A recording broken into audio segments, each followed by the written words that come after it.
Now, here are your hosts, Pep Fernandez and Jeff Gorham. Where's the panic button? Did they install the panic button into our Inland Sports studio yet? Anybody? Have you seen one? I panicked after Joe Panic hit 2 bombs in the first 2 games of the year. The next thing we do in our luxurious Inland Sports studio at Fox Sports IE 1350 AM is install the panic button. If there was a button, I would be pushing it right now. We have a dump button. I don't want to push that. But we need a panic button, and I'm going to push it. I pushed it a long time ago, Pep. I told you. I felt it. I saw it in the future. The Dodgers need to start over and worry about next year because they just lost 4 to the Cincinnati Reds. They've been done. Justin Turner, I don't care. He can't save them. Nobody can save them. They can't pitch. They're getting hit off. They're not scoring runs. The Dodgers are a complete mess. Well, the Dodgers are a sinking ship. We have not hit the panic button all season long, but when you lose a 4-game series at home, Greg, against the last place team, the Reds are going to lose 100 games this year. I bet you that is the highlight.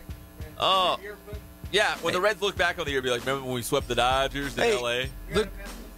There is a positive. There is a positive because what's the positive, Jeff? The Diamondbacks have sucked too. They've been 3-7 in their last 10 games. Do you know who the best team in the National League is right now? Of course I do. Who is it? The Atlanta Braves. What is going on in this world? The Atlanta Braves are king in the National League, but I will remember it could have been a lot worse for the Dodgers. It really, really could have been worse. It could have been worse. All right, they could have been 12 back. Now they're still 8 back. They're the exact same amount back as they were when they started this 4-game set. So not all is said and lost, but I'll tell you what, that wild card is looking kind of bleak right now. Oh, man. Okay, we got to get to the Dodgers. So much going on. Again, I love Mondays. I know most people have a case of the Mondays, and they hate the Mondays. I love Mondays. Mondays are a jam-packed Inland Sports show, and today is no different here on Fox Sports IE 1350 AM. That's Jeff Gorham, Greg Gahala, who had a birthday over the weekend. Was it a milestone? Was it a big birthday? A big one. A big one. Huge. Should we say it? Can we say it? Greg Galla's 40 years old. 40 years young. Because I'll tell you what, he doesn't look a day over 22. He looks like a baby. You baby-faced, cute son of a gun. 40 years old. Listening to Creed will do that to you. Keeps you young. Were you hanging out with the Ratchets this weekend? Yeah, that's the way I like to hear it, Greg. That's what I love to hear. I will say this, Pep. This is the best I have felt. I told you this. The best I have felt in years. For the first time in years, I don't have a pain anywhere in my body. I feel like both of you found the fountain of youth over the weekend. I found the fountain of sleep. And I tell you what, I hugged my pillow. I was by myself all day Saturday. I feel revived. I really feel that if we had the Olympics today, I would dominate. The Olympics. I could run the 50, the 100, the 200, and the 400. All of it. And I would dominate. I feel that good, Pep. I feel rested. Yeah. I feel Uncle Rico great. This is the best I felt. My mind is clear. My body is in perfect shape. Hey, I've lost 20 pounds. You have? I have lost 20 pounds. By my dieting a little better, but I've lost 20 pounds just because I'm not eating as much crap. I feel tenacious. Tenacious? I feel like you're tenacious. ready to attack the day? I was 294 pounds. I am now just a shade over 270. I'm going to get down to 225, 230. Wow. These jowls are going to be gone. I'm going to be good looking again. Evaporate right in front of us. I am feeling it, Pep. Wow. Thinner. You're getting thinner. You're just dwindling away right in front of our very eyes. I'm like a reed. I'm like a waif model. I'm like what's Tom Brady? Giselle Bundchen. I am a lot like Bundchen, except I have no pain. You're just like Giselle Bundchen. Oh, I feel great, just Pep. like her. I want to go run. Let's go jog. All right, let's do it. Let's do it. I feel like a man, a new man. Can I share a story? Share as many stories as you like, Pep. So I get in the studio and Jeff's like, because remember, this is a new Jeff who just lost a bunch of weight and feels great.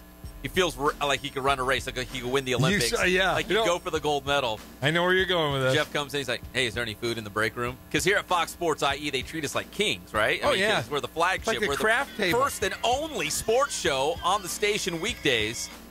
And I was like, yeah, of course there's food in there. He's like, what's in there? I'm like, all kinds of cookies. I have never seen Jeff jump up and run so fast. Again, it goes back to how great he feels. Tenacious, like an Olympian, like all those things. You ran to those cookies. I had a little hop to my step. You did? I'm telling you, if I had a basket right here, I could dunk very easily, and I don't think I would hurt afterward. That's how good I feel. I said cookies, and I look up, and Jeff's like out the door. I was He's gone, baby. A running start. Man. You know, last week I showed love. This week I'm just feeling re-energized. Attacking a Monday. I'm taking it all in. My kids are like, who's that young dad? That's just your dad. That's just me. That's how good I feel.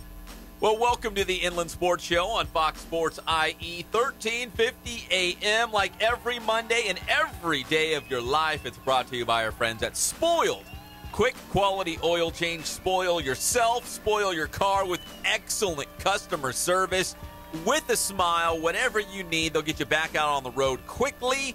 The mint, the flour, every 3,000 or 5,000 miles, go on into Spoiled. Quick quality oil change off of Alessandro Boulevard. All right, we need the panic button here in the studio because the Dodgers, they lost a 4-game series at home against like the worst team, one of the worst teams. Them and the Orioles are pretty bad, to the Cincinnati Reds. Meanwhile, your boy JT, and it's not Justin Timberlake, guys, it's Justin Turner and Logan Forsythe were both rehabbing with Rancho Cucamonga, the Quakes, over the weekend. JT was 0 for 6. Logan Forsythe was 1 for 7. But I'll say this again. I'll say it till I'm blue in the face. Don't put too much stock in rehab assignments. Remember we saw Yasiel Puig go like 0 for 4. And then he goes to the Dodgers the very next day, and he goes 3 for 4. Well, we saw Mike Trout last year when he was rehabbing with the 66ers. Didn't look good. Didn't look good at all. Didn't get very many. I think he got 2 base hits in his stint, and then came back and was MVP second part of the season. Looked great. Yeah, so don't put too much stock if you're not like, oh my gosh, JT, Forsythe, they looked awful. Hopefully they'll bounce back because the Dodgers need something to kind of reinvigorate this team. They're going on the road. They got a road trip coming up. It's going to start in Miami and then finish up in Washington. In fact, Greg Holla, you can confirm this. I think I saw or heard Mike Lindskog, the voice of the Quakes, even drop a Miami reference in the Quakes broadcast. A Miami? Welcome. Oh, yeah. I think he said bienvenidos a Miami. He's bilingual. I'm trilingual. What do you know? Nothing. Not a whole lot of nothing. All right, so the Dodgers trying to get back on the track. Help is on the way. Here comes the cavalry with Justin Turner and Logan Forsythe after the rehab assignment with the Rancho Cucamonga Quakes. In fact, there was a morning game. Greg's been here all day. The Visalia Rawhide, formerly the Visalia Oaks, they beat the Quakes by a score of 5-0. The Kook only had 4 hits in the game. There wasn't a lot for Mike Lindskog to talk about. And the D-backs, Arizona, had one of their star players rehabbing with Visalia, the great Jake Lamb. He had a double in the game. So, again, the Dodgers and the Quakes, their seasons are like looking in the mirror at one another, just running parallel. Both teams need to get back to their winning ways. Well, somebody needs to start winning with those Dodgers. Someone, for gosh sakes.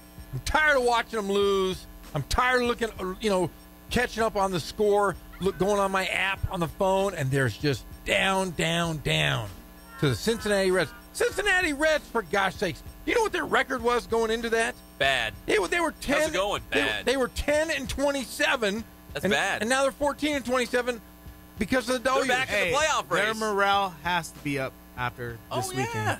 Yeah, you go out on the road, you beat the Doyers. The Doyers only have 16 wins on the year, for gosh sakes. Where's that panic button? Panic! Panic in the streets. Oh, They're gnashing their teeth in Colton right now, running the streets right down Mount Vernon.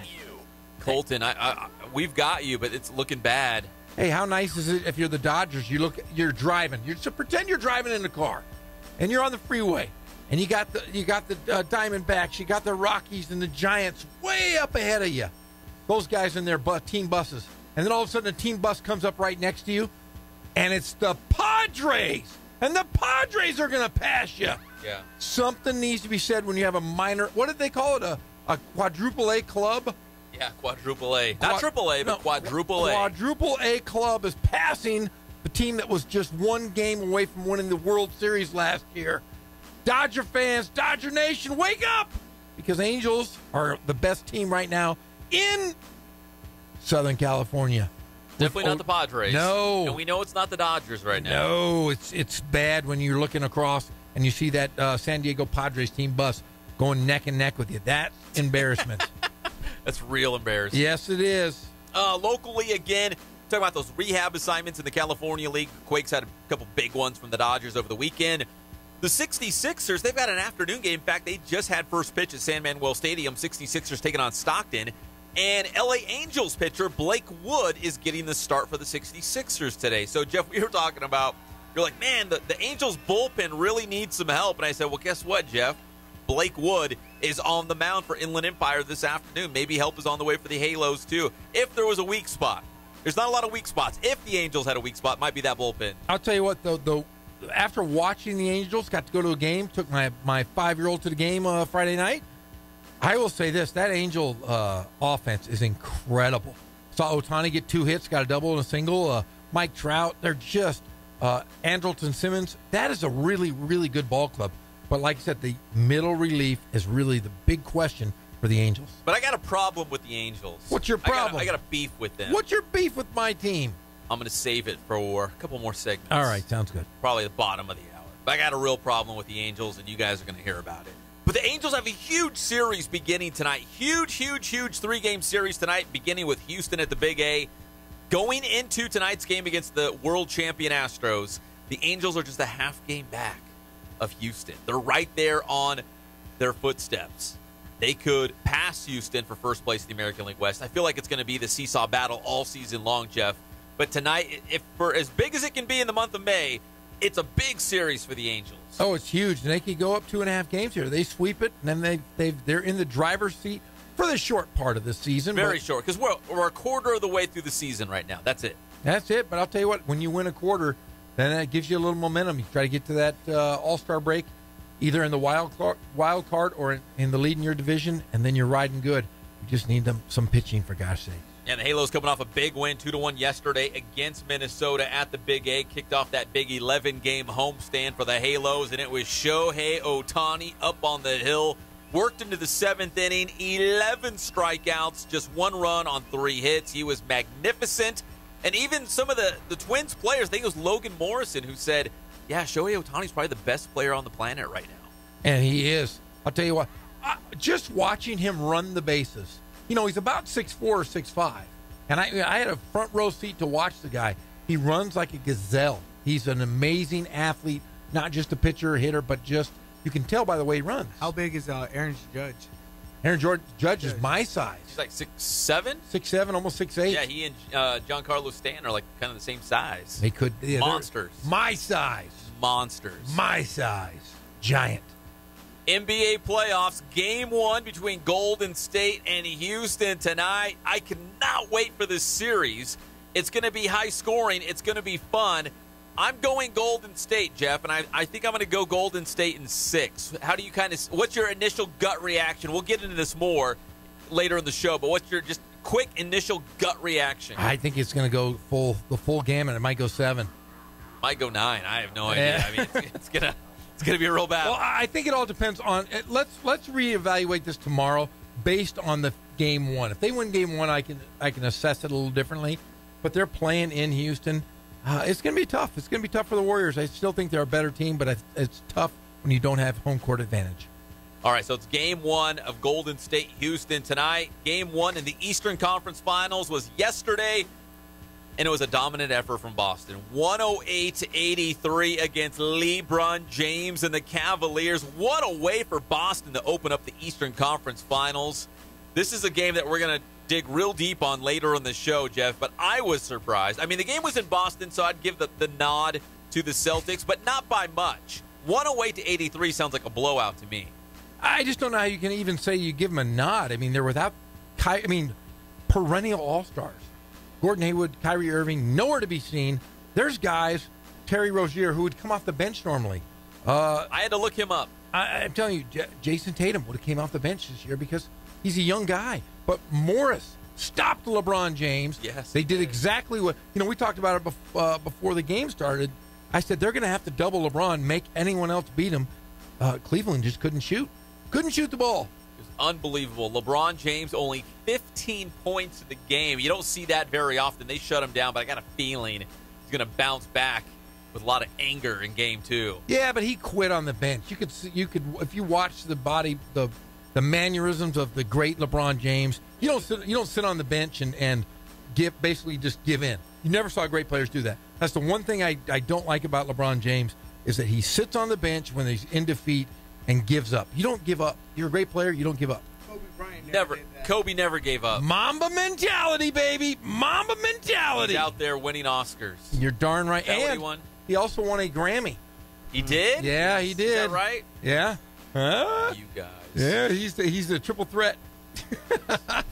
And our final Inland Sports headline here in our opening second segment as we kind of set the table for the rest of the show. Cal Baptist Baseball did make it to the postseason tournament. They're making it to the West Regional, so the big dance is here, the NCAA tournament in Division II, and Cal Baptist, they're going to open up against their longtime rival and arch nemesis, Azusa Pacific, on Thursday. Unbelievable matchup. That's going to be a lot of fun. And not only did CBU make the postseason, the University of Redlands baseball team did, and so did UC Riverside softball. We're going to talk about that later in the show. So great year in the spring for our local college teams as well. Sweet. All right, the Inland Sports Show is and always will be brought to you by Ken Sporting Goods. More than 40 years in the Inland Empire, bringing you all of your sporting gear needs and Letterman's jackets. And they do team sales, so no order is too big or too small. You got a whole team, a whole company. You want to get your shirts embroidered or screen printed. You want to look all the same like they do at Spoiled. They all look like a team out there, like a whole pit crew. If you go to Auto Club Speedway, the whole team runs out. They all look the same. It's awesome. You can do that, too, if you go to Ken Sporting Goods. Plus, they got cleats, helmets, bats, all kinds of good stuff. So, Ken Sporting Goods, we love you. All right, when we come back to the NBA playoffs and also breaking Lakers news, Jeff. Did you hear about this? No. The Lakers are not coming back to the Inland Empire for preseason play. What do you mean? They're not going to play locally? They're not. They're not coming back to the IE. It just broke, I don't know, about an hour ago, and we've got the exclusive details. You're going to hear it here first. The Lakers are not playing a preseason game in the IE. Yes, we'll be back. It's the Inland Sports Show on Fox Sports IE, 1350 AM. Mr. Madison, what you just said is one of the most insanely idiotic things I have ever heard. At no point in your rambling, incoherent response were you even close to anything that could be considered a rational thought. Everyone in this room is now dumber for having listened to you.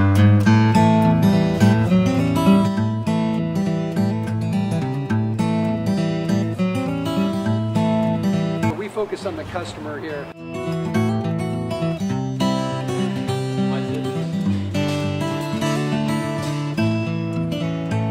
Believe it or not, that is the biggest thing for customers on an oil change. They just want the convenience of coming in, driving in, getting it done, and driving out.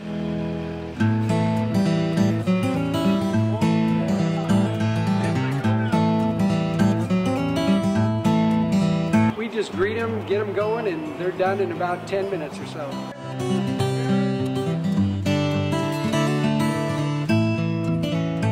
We don't push any sales on them. We do the oil change, and I think that's what sets us apart is our customer service.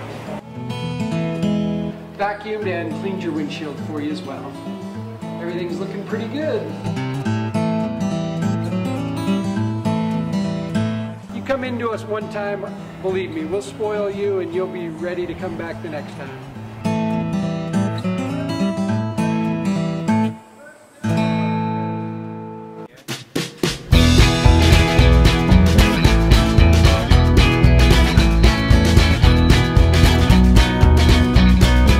Thank God, first of all. I thank the great people that I've got around me that help support me, the people that work for me. As I started, if it wasn't for the people around me, we probably wouldn't be here right now, but I've got a great staff. I've got great people that do stuff for us outside the store, and we've been very, very fortunate.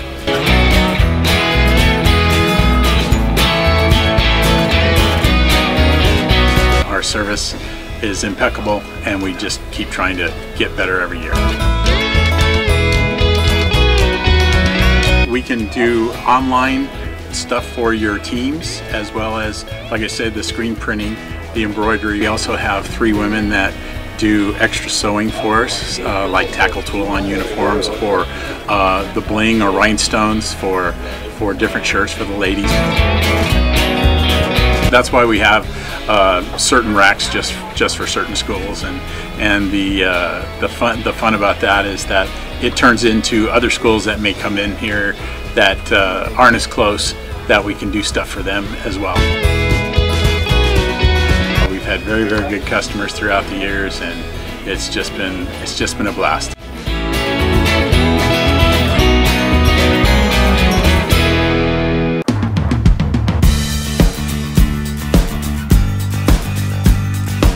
We're a small family-owned, strive for quality pre-owned vehicles. We're not a volume dealer, and we take every deal as personal to us.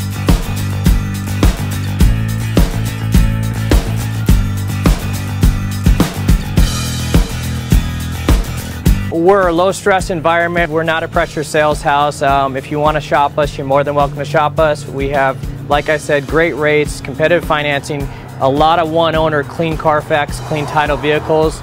As you see, we have Carfax everywhere. That's most important to us, to educate our customers before they make a purchase.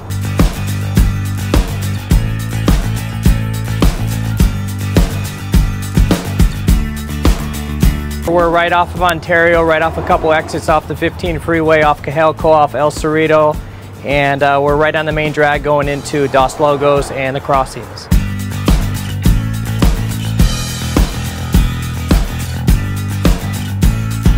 We have great financing, we have great lenders that we're using. We do buy, sell, trade, cash for your car. Whatever we need to do to help accommodate the customer, that's what we're here for.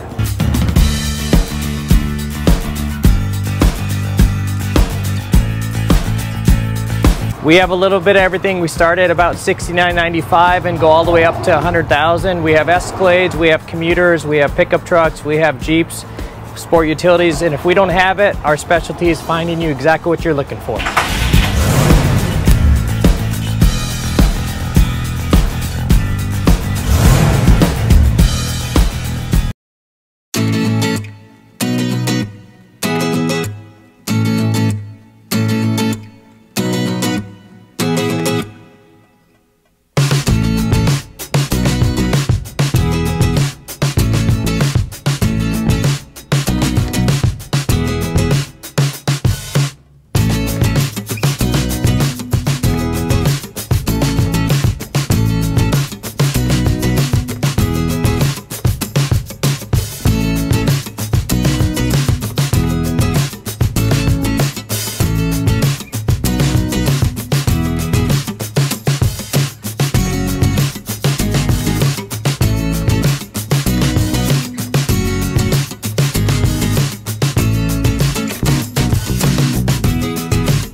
We're back to the Inland Sports Show. Here are your hosts, Pep Fernandez and Jeff Gorham. Welcome back to the Inland Sports Show on Fox Sports IE 1350 AM. We love being your source for breaking news, exclusive guests every single day from 3 to 6 p.m. right here on your local sports leader, the Inland Sports Show on Fox Sports IE 1350 AM. Again, that's Jeff Gorham. Greg Holla. I am Simply Pep Fernandez. We're brought to you by Boost Performance Training in Corona with Coach Ray Bass. From lacrosse to football to golf and everything in between, you can train as well at Boost Performance Training. Faster, stronger, bigger, be the best on your team. Get the scholarship, be the big man on campus or the big gal, whatever you prefer. You can go to Boost Performance Training, follow them on Twitter, follow them on Instagram, see all the cool things that they're doing at Boost Performance Training in Corona with Coach Ray Bass. All right, Jeff, you might have heard, I'm not a big Laker guy. I don't understand why. Not a big Laker guy. You're a Sacramento Kings fan. That's weird. Yes. That's just So, weird. when I heard this news, how do I put this? I was bummed for Laker fans. I was You were? bummed. Yeah, I was bummed for Laker fans. Oh. I mean, it didn't really tug at my heartstrings because I'm a Sacramento Kings fan. Yeah, I'm a Warriors fan. But when I saw this breaking news come out this afternoon about the Lakers, I was a little bummed for you. Well, last year's version of Jeff Yes, Gorham because yes. you're a Warriors guy now. Right now. You were My Warriors. hashtag my Warriors. Although you had the Jazz for a week. The Jazz. That was short-lived. I had I had the Jazz 2 weeks ago. I had Boston last week. I'm still on the Boston, and I hate Boston, but I'm on the Was Boston your team this week? No, Boston was my team last week. 2 weeks ago, it was Utah. Remember? Who's the team this week? This week, Double up on Boston? I'm going to double up on Boston. Ooh, look at that. Yeah. So Double. Boston, and I hate Boston. I hate them, but I love what they're doing. As a former Laker fan. As a former Laker fan, I'll be a Laker fan again once the season's over. But right now, there's a lot to be excited about if you're Boston, and I'm going to explain to you that. Are we going to do this now in a few minutes? No, I don't Okay, think let's so. hold this one up. I don't think we're going to do that here. We're going to talk playoffs, though, in a second. Okay. But the big news about the Lakers is the Lakers... Oh, let me grab my phone. They released their preseason schedule for the upcoming year, and the Lakers are not coming back to the Inland Empire. What? They're not going to the Citizens Bank Arena? They usually have one and sometimes two games in Ontario at Citizens Business Bank. This year, I'm looking at the schedule. There's no games in the IE. In fact, here's their schedule. September 30th, they're going to play the Nuggets in San Diego. October 2nd, they're going to play the Nuggets again, but at Staples Center. October 4th against the Sacramento Kings at Staples Center. October 6th against the Clippers in Anaheim at the Honda Center. October 10th against Jeff's Golden State Warriors in Las Vegas. Ooh, that'll be a that good new one. T-Mobile Arena. That might have been the IE game that they took away from us. Yes. In October 12th, they're going to play Golden State again up in San Jose. So those are the games. No Ontario, but that Las Vegas game, or maybe the San Jose game, that could have been the game that they normally go to the IE. The Lakers used to go to, play what, in Hawaii? They had training camp, and Every they year played they had- games. every year they had used to have training games in camp there. Bakersfield. I think they even had a game in Fresno before, but they kind of move it all around, and no Ontario this year. You know what? I'm going to probably guess and say it's maybe because the Clippers do play their G League or whatever they call it. The G League plays at the Citizens Bank Arena. Yeah, but the Clippers play at the Lakers Staples Center. Yeah, that's true. Who knows? I mean, it's the G League. Come It's on. the G League. Who knows? I'm with you. So, anyways, the Lakers, if you're a Laker fan, you want to see them a little closer to home in our backyard, it's not going to happen. But if you want to see the Lakers this summer, Summer League play, they will be playing in the California Classic. What is that? So the Sacramento Kings started their own Summer League. And it's going to have a couple teams, including the Lakers. I believe the Clippers are going to be in it as well. It's all the California teams up in Sacramento for a Summer League before the Las Vegas one. Oh. There used to be several NBA Summer Leagues. Remember the Rocky Mountain Review, which was Denver. They had one in Vegas. Orlando had one, right? Orlando still has one. I believe Utah still has one as well. Utah Jazz put on one. But the big one always was at Loyola Marymount, the Summer Pro League. For years, it was held at Loyola Marymount. So all the teams across the country would bring their teams. They'd have free agent teams and regular teams, and they would always play at Loyola. It was the greatest thing in the world, but all the teams kind of branched out. They found different locations, Las Vegas, Orlando, Utah. Now Sacramento. California Classic. So the Lakers are going to be up there. But again, not in Ontario for preseason basketball. To the NBA playoffs, again, game one between Golden State and Houston is tonight. Who's going to deliver that first punch? Because it's in Houston. I think people kind of forget, Jeff, the Rockets are the number one seed in the Western Conference. As good as Golden State is, defending champions, all the star power, they're not the number one seed. It's Houston. It is Houston, and I will say this: the two have played 3 times in a year. Houston has won 2 out of 3, but Houston was also without James Harden for a game, and the Golden State Warriors were without Draymond Green and Steph Curry for one of those games. So not a whole lot can be said for the regular season, but if you look at their team stats, only 1 point separates them. Golden State averages 113 points to Houston averages 112. They give up the same amount of points. The only thing that separates them, if you look across assists per game, rebounds per game, they're all pretty much equal, except for that field goal percentage. Golden State shoots 4% higher. It's 50.3% to Houston's 46.0. So I think it's going to be a very great series, but I don't know. I'm going to lean towards the Warriors because I think they shoot better. Houston's a little streaky. You have 2 guys that you know can definitely put the ball in the holes. Chris Paul and James Harden, those 2 guys can shoot, but Golden State has a plethora, a veritable cornucopia of guys that can put the ball in the basket. Yeah, they're healthy now. That's what's scary. They're healthy. They've done this before. I don't see them being stopped by Houston. No, and I'll tell you what, you look at the key guy for tonight's beginning the series is going to be Klay Thompson, because you've got to stop. James Harden's got to stop the Durantula. Got to stop Kevin Durant. Then you have Steph Curry and CP3 are going to even themselves out, right? You figure those two, they cancel each other out. I think, Klay Thompson's going to have his going to have to play guard James Harden the majority of the game tonight, but it will leave him open offensively. He'll be able to roam. And if Klay Thompson gets going, and he's one of those guys that can get 25 and a quarter, we've seen it. He is going to be the key to this series. If he's hitting, there's no way in heck Houston can beat him. Steve Kerr was on Dan Patrick this morning, and he said that as good as Steph Curry is, Klay Thompson is the most natural shooter. His shot, when he releases the ball, is the same every single time. Steph Curry's always falling to the side, drifting back. Like he's kind of all over the place. And not a lot of guys can do that. That's why Steph Curry's such a special player. But Klay Thompson's shot, time after time after time after time, is the same exact shot. So when he gets hot, he is locked in because it's the same shot over and over and over. He's got the quickest release of anybody in the NBA. He's got a beautiful jump shot, but I tell you what, he's going to have his field day against Houston tonight.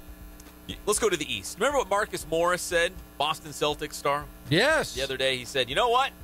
Outside of Kawhi Leonard, because Kawhi Leonard is probably the best two-way player in all of basketball, outside of Kawhi Leonard, nobody knows how to cover LeBron like Marcus Morris of Boston. You know what I thought, Jeff? Dude, why are you saying that? Why are you giving him bulletin board material? Why would you want to fire up LeBron James? Like, why would you want to do that? Because he's going to go out there, he's going to put you on a poster, he's going to go for a triple-double, you're going to eat crow, you're going to regret even saying that, right? Well, I kind of agree with Morris. What he did is teams that have played Cleveland, you looked at Toronto, they were scared. You saw them. They looked like a deer caught in the headlights. Boston is not that team, and somebody has to step up. They're doubling LeBron every single time defensively. They're going to make someone else beat you. Cleveland does not have enough to beat you unless somebody goes off for a career night. But they shot, look at this, they shot Cleveland Cavaliers from beyond the arc. They were 4 of 26, 15%. It's awful. We've seen that in some Big West basketball games. We saw that in some college basketball. Yeah. Yes, we did. So you cannot, and they also shot 31 of 86 from the floor. They shot 36% on the night. And then you look over at Boston. Boston shot 36% from beyond the arc, and they shot 52% from all around the whole court, shooting field goal percentage, 52%. They dominated from end to end, and nobody from Cleveland could score. LeBron James gave up, and that was the whole story. Yeah, LeBron James only had 15 points in that Game 1 loss, 108-83 against the Boston Celtics, as Marcus Morris lived up to the billing, and he held LeBron James in check. But here's a thought from LeBron James, an interview after the game. Is he concerned? Not even a little bit. I have zero level of concern at this stage. I didn't go to college, so it's not March Madness. You get better throughout the series. You see ways you can get better throughout the series, but I've been down 0-1, I've been down 0-2. I've been down before in the postseason. But for me, there's never no level of concern, no matter how bad I played tonight with 7 turnovers, how inefficient I was shooting the ball. Just as confident going into a series, no matter if it's a 0-0 series or I'm down 0-1. So we have another opportunity to be better as a ball club coming in Tuesday night, and we'll see what happens. LeBron don't even care. He's all dialed in. He's ready for Game 2. He's going to bounce back. That's why he is LeBron James. So Game 1 goes to Boston in a big way. Game 2 is also in Beantown. We'll see if the Celtics can make it 2 in a row against the King and the Cavaliers. Again, Game 1 in the Western Conference Finals is tonight. Jeff, I can't wait to talk about this one tomorrow. I'm excited for Golden State and Houston. I haven't been this excited for a non-NBA Finals playoff series in a long time. I think this one's going to be fun.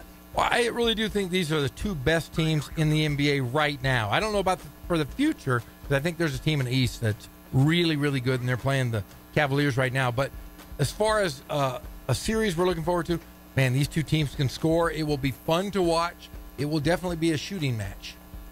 Now, when we come back, I got a beef with the Halos. In fact, I got a beef with the Dodgers, too. I do.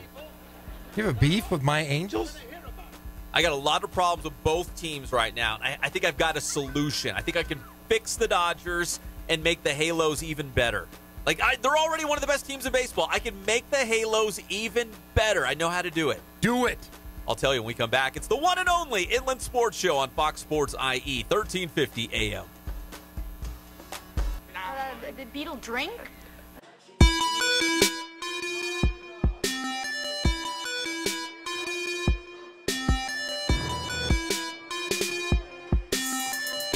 I played once upon a time at Centennial High School. I was actually on the first ever CIF championship team back in 2000, and then my senior year we won it again.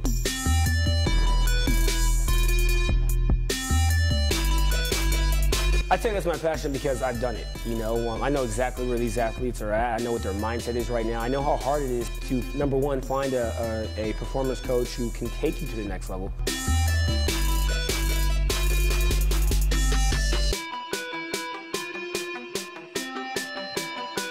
What sets us apart has to be, you know, how we work with our athletes and what we know.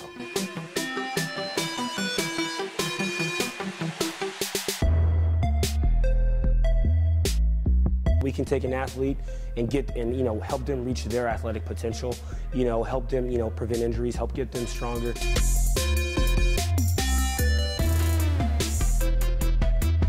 I know every single athlete who steps into this gym. I know exactly where they're at, and I'm going to progress them every week. If you're not getting results, then, you know, really what's it about? We're going to deliver something that's measurable, you know, in terms of speed, power, you know, strength, agility.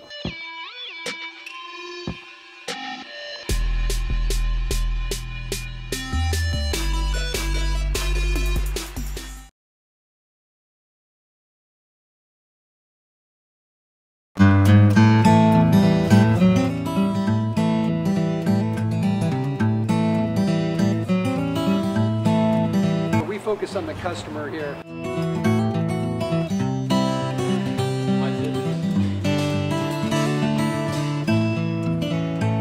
Believe it or not, that is the biggest thing for customers on an oil change. They just want the convenience of coming in, driving in, getting it done, and driving out.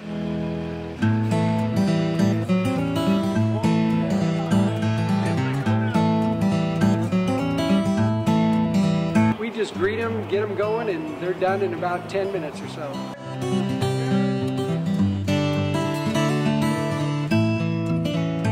We don't push any sales on them. We do the oil change, and I think that's what sets us apart is our customer service. Vacuumed and cleaned your windshield for you as well. Everything's looking pretty good. Come into us one time, believe me, we'll spoil you and you'll be ready to come back the next time.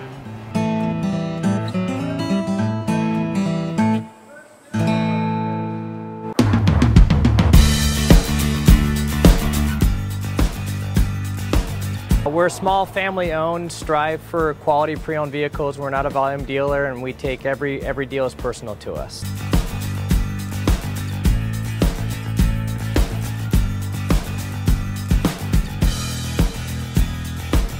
We're a low-stress environment. We're not a pressure sales house.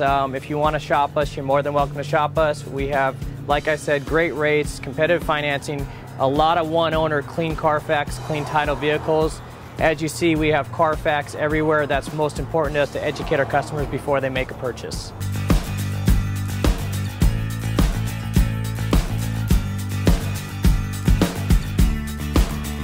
We're right off of Ontario, right off a couple exits off the 15 freeway, off Cajalco, off El Cerrito, and we're right on the main drag going into Dos Logos and the Crossings.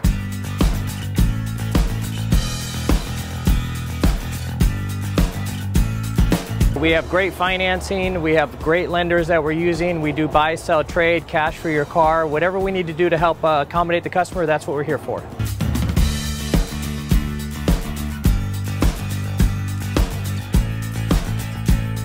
We have a little bit of everything. We start at about $69.95 and go all the way up to $100,000. We have Escalades, we have commuters, we have pickup trucks, we have Jeeps, sport utilities, and if we don't have it, our specialty is finding you exactly what you're looking for.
Welcome back to the Inland Sports Show on Fox Sports IE, 1350 AM. It's Monday. I know it sucks, but we're here to make your Monday a little bit better here in the IE every single day from 3 to 6 p.m. Jeff is feeling like a youngster again. Greg Holla had a great birthday weekend. I was Darth Vader on Sunday, on Mother's Day. It was a very nice picture, Pep. You need to put that on. You know what? I'm going to put that on Twitter. You need to. It's a great picture. So my daughter was Rey, and I was Darth Vader. And as a true Star Wars nerd, my daughter said, Daddy, is anyone going to say, hey, Rey never fought Darth Vader? They never saw each other because she fights Kylo Ren. And I thought, you know what? Tell them, yeah, I know that, but shut up. Because it's Rey versus Darth Vader. And in our little story, they fight each other. I just like that you had tennis shoes on. Yeah, that was my favorite part of the whole thing because you look great. Yes. I'm not going to lie. You look fantastic. You look like a very fit Darth Vader. Yes. A small one, nonetheless. A tiny one. You were a petite Darth Vader. Darth Vader? But luckily your daughter's very, very petite. Yeah, and she's a gymnast. See how high she was jumping? Yeah, I was worried when I saw the picture. I'm like, man, I hope she didn't break her legs when she landed. No, she's awesome. I said, and if you hit me with your lightsaber, don't worry about it because I got a mask on. It won't hurt. She was about 30 feet up in the air, though. It like. And I'm going to tweet it out. It's pretty funny. Yeah, picture. you look pretty good, though, Pep. Thank you. I appreciate that. With my bright green shoes on for Darth Vader. Small, petite Darth Vader. The show's brought to you by Catalano Motors in Corona off of Temescal Canyon Road. The special, and if it's still in there, and I hope it is, it's that sweet 2014 Chevy Camaro LS. You could be the cool guy in the IE cruising around and saving thousands of dollars. So you'll have a ton of money left in your wallet so you can go to cool things like go to games and go to the beach. Go hang out at Greg Holla's birthday party. All kinds of leftover money when you go to Catalano Motors in Corona. Ask for the special, save thousands. The 2014 Chevy Camaro, black on black rims. Holla, Catalano Motors in Corona, off of Temescal Canyon Road. Jeff, I know you love the Halos. I got a lot of problems with the Halos, though. What's your problems with my team? They're Angels, for gosh sakes. No, I know. How can you give them a hard time? I know. Angels come down, and they're such good helpers of the Lord. But here's the problem I got. Now, you said that the Angels' only weakness, their kryptonite, is the bullpen. Great. Starting pitching has been great. They score a lot of runs. They got the long ball. They do all those things. But the other area that they're weak in is the leadoff hitter. What do you mean? They don't have a true leadoff hitter. They tried Ian Kinsler at the top. That didn't work. I think Zach Cozart's hitting up there right now. I think Cole Calhoun's been at the top of the order for a little bit. Listen, you have so much offensive punch in that lineup that you could take Andrelton Simmons out of the 5th or the 6th spot in the lineup and put him at the top of the order, and that would solve a lot of problems. I think Simmons would be perfect. He's hitting well over 300 on the year. Listen, put Cole Calhoun hitting 5th.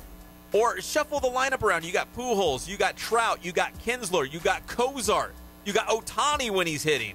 Like, you've got guys to put in the middle of the order. Take Simmons out, put him at the top. That's what, if Trent Rush, Angels reporter, was here right now, that would be my only thing. I'd be like, Trent, why is Mike Scioscia not putting Andrelton Simmons at the top of the lineup? Well, I'll tell you what, that was Andrelton Simmons is going to be the leadoff guy. That is true. That is true. Starting when, tonight? He was the leadoff hitter in the game we went to. It was on Friday. It was Simmons, Trout, and then everyone else. That's how it should be. That's how they started, because it was Andrelton Simmons bobblehead night. We got our Gold Glove bobblehead. Did you get one? We got 2 of them. You got 2. We got 2, and he was leading off on Friday night. That's how it should be. That's how it should always be. I agree. Cozart hit leadoff yesterday, didn't he? I mean, I could be wrong, but I think it was Cozart at the top. Cozart had been at the top, but I think they had Cozart batting 7th on Friday night. That's the way it's got to be. Andrelton Simmons is heading well above. I think he's around 330, I think. They put him at the top of the order. Let him get on base. Give Trout and Pujols and Ohtani, Cole Calhoun. Give those guys a shot to bring them around. Yeah, Simmons is batting almost 340. Yeah, I told you. 48 hits. He's playing out of his mind. Mike Trout's playing well. Guys, Justin Upton starting to hit the ball. Oh, yeah, I didn't even mention Justin Upton. There's your heart of the order. Upton, Kinsler, Pujols. You got guys in the middle of the lineup that's going to hit some home runs. You've got some power. You're going to bring some guys around. Put Simmons up top, leave Simmons up top. That would be my only suggestion to Mike Scioscia. I know he's a big fan of the Inland Sports Show. If he's listening, Soch, that's the only thing I would do. If you're listening to Fox Sports IE 1350 AM right now, and I know he's a big fan, that's the only thing I would do to change the Angels. Put Simmons on top and leave him there. Yeah, Calhoun hasn't hit the ball very well this season. But I'll tell you what, Shohei Ohtani's another one of those guys. If he could just bat every single day, do you realize the player he could be? I mean, he's a great player now, but can you imagine if he was able to hit every single day? Yeah. He's incredible. But see, I think most Angels fans would agree that the Angels have more value to Ohtani in the pitching rotation as opposed to in the lineup. They got plenty of power. I think they're a little short on pitching. So they need him. They need him on the mound more than they need him at the plate. Yeah, and it's really sad he didn't get that win yesterday. He threw a gem. Yes. A gem. 11 strikeouts. But they at the end of the season, you're going to look at his record and you'd be like, "Oh, it's okay." No, he's been awesome so far, and his record might not look like it, but he's been awesome. Yeah, he has been phenomenal. I'll tell you what, just watching him, and I had a front row seat. I was able to see everything up close. Just to watch him during the game, he was up on every single play. He was involved with. I mean, he was with the guys. It was pretty nice to see. That was a pretty cohesive unit. And then you look at the Twins. The Twins are pretty good, but I'll tell you what, just watching the Angels, there's something special about this ball club. They all seem to like each other. Twins hate each other. Yes. You can just tell. It was something. It was just something weird. Something weird with those twins. Something weird, but it was cool just to see him play. I didn't realize what a phenomenal athlete he was. Like I said, I saw watching him run the base path. It was just so smooth, so innate. It just looked natural for the guy. Hey, where's Cullen? Hey, where's that guy? Where is that guy? Yeah, that's right. He's in North Dakota. He's in North Dakota. He's doing some play-by-play baseball all summer. Do you think he's listening to the show right now? No, I think he's being held captive by his dentist. His host family? His host family. He said he did answer me this last night. I said, "Hey, how's your place?" And he goes, "It's a huge house. I have my own room. I have my own bath and my own TV." I'm like, "Well, that sounds good." Sounds like a 5-star hotel. But then he said they have to chain him up at 10 o'clock every night. Oh, that's the downfall. That's the downside. There's always a catch. Yeah. There's always a catch. He has to put the lotion on the skin. He said, "Yeah, the lotion makes the skin soft." And he didn't mention that his bedroom was down in a giant hole in the ground. Well, they have basements in the Midwest. Oh, he's definitely in a basement, definitely. But he did say this. I go, "Hey, how is it? When you think of North Dakota, what would be the topical landscape you would think?" Mountains and trees. He says it is flat. He says you can see the Pacific Ocean from where he's standing. Oh man, that's a lot of flatness. He said it is flat, green, and there's no mountains, no hills, nothing. I think of a lot of like pine trees and mountains, but we found out it's the land of gluten. That's the state slogan. Wheat, lots of wheat. If you're growing lots of wheat, you got to have flat fields. Yeah, he's going to be miserable for 3 months. He's going to eat lots of gluten. He's going to hate it. I'm just going to tell you right now.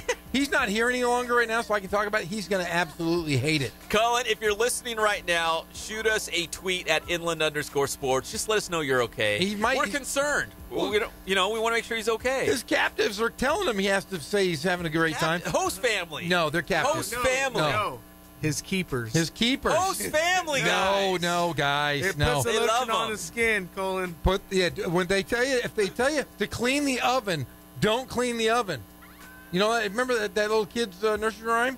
No. Yeah, the one where hey, come on in and clean my oven. And they shove them in, they cook them. What kind of Hansel and nursery Gretel? rhyme? Hansel and Gretel. Hansel and Gretel? Yeah, don't you remember this? Hey, come on over and clean my oven. And then when they open the oven, they shove them in. Shut the door and cook him. Oh. Cullen, don't clean the oven. Whatever you do.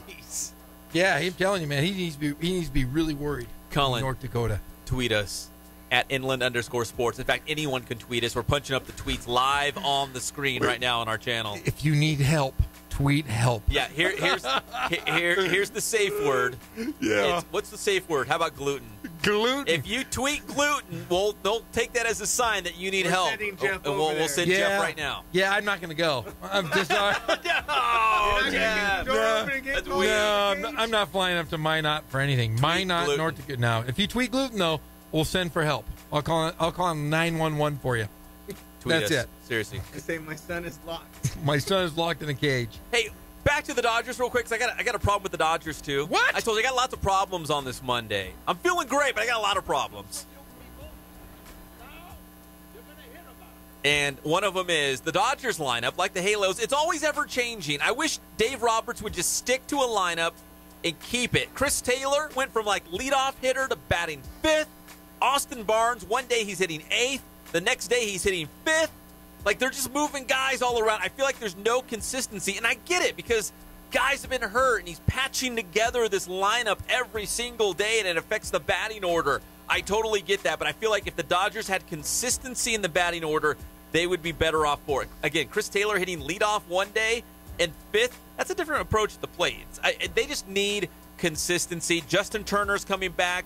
Logan Forsythe is coming back. They're in Miami tomorrow night, going into the Washington series. So Justin Turner talked to the media after one of those rehab assignments with the Rancho Cucamonga Quakes. Here's what JT had to say. Not great, but he's doing better. Everything felt good tonight. Took a lot of swings, slid a couple times, had to make a couple plays on defense, and came out of it feeling really good. So excited about that. That slide looked a little bit awkward. Were you favoring the wrists at all coming behind you, or was that something? No, I just kind of slid into Flores there at second, so I obviously don't want to hurt anyone out there. So I was trying to pull up, knowing that I was going to be out, and probably looked a little awkward, but I was fine. Of course, the first play of the game went to you. Obviously, that's how it goes, but then nothing else the rest of the way. You planning to play out there in the field again tomorrow? Do you know what the plan is? I think I'm DHing tomorrow, but everything went good defensively, and yeah, like you said, first ball of the game, catch it by the dugout, and as I'm running back to third, I hear Logie screaming, "Ball's gonna find you!" So kind of funny, but yeah, it was good to get that. So that was Justin Turner after his first rehab assignment. He played 2 games for Rancho Cucamonga, 0 for 6 in those 2 games, but don't worry, he'll be fine. Yeah, we'll see. Hey, one thing I will say, I know we're coming to break, is I'm a little worried about Dave Roberts' subs with the pitchers. He's not letting him pitch long enough. Rich Hill was throwing a gem, yanked him. Let him pitch. When we come back, we have our Marines Recruiting Station Riverside Athlete of the Week to announce, and the high school baseball and softball playoff brackets are out. We're going to quickly just touch on those as well. We'll be back. It's your favorite show, the Inland Sports Show, on Fox Sports IE, 1350 AM. Inland Empire.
Gorham. Welcome back to the Inland Sports Show on Fox Sports IE 1350 AM, and this segment is brought to you by Spoiled. Quick quality oil change. Spoil yourself and your car every 3,000 or 5,000 miles. In fact, Jeff, if I was going to go look in my Pathfinder, I think it's about 1,500 miles overdue. Like, I'm way overdue to getting spoiled. I just been so busy, lots of activities and doing Star Wars photo shoots and all kinds of stuff. I need to go to Spoiled like yesterday. Yeah, you have been busy. You definitely got to get in, though. Get in before your car explodes. That, it might. That is the plan. Spoiled, we love you.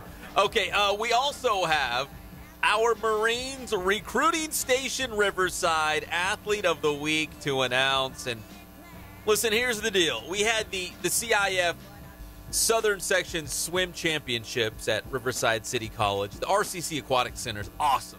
Fantastic facility.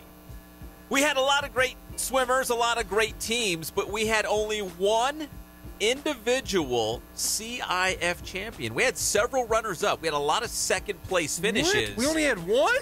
Individual. Come on! One individual, so that makes this one kind of an easy decision because we wanted to go swimming this week because the finals, the championships were right here in the Riv. Hashtag the Riv raised me. Guess what? It's one of Riverside's own. He's one of the greats in the pool. We're talking about Notre Dame High School swimmer Aiden Mojica. He's the 200-yard individual medley winner in Division 4. He is a CIF champion.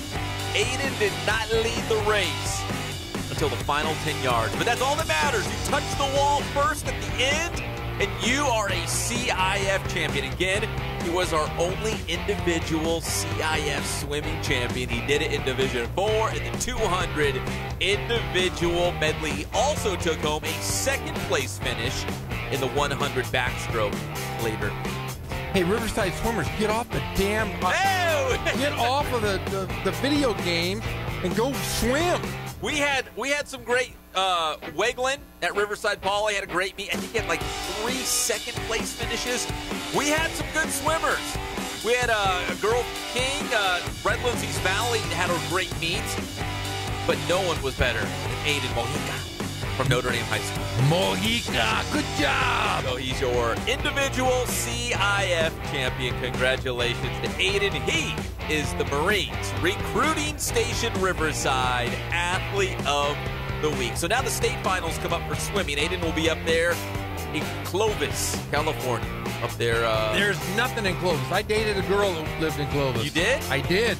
Clovis is wonderful. In fact, I would say Fresno State is just about on the border of Clovis. I will say this. The girl that I dated was the best-looking girl in Clovis. Because well, you would have nothing less than the best-looking girl in Clovis. Yet, how did you meet a girl from Clovis? Hey, don't you worry about it, Pep.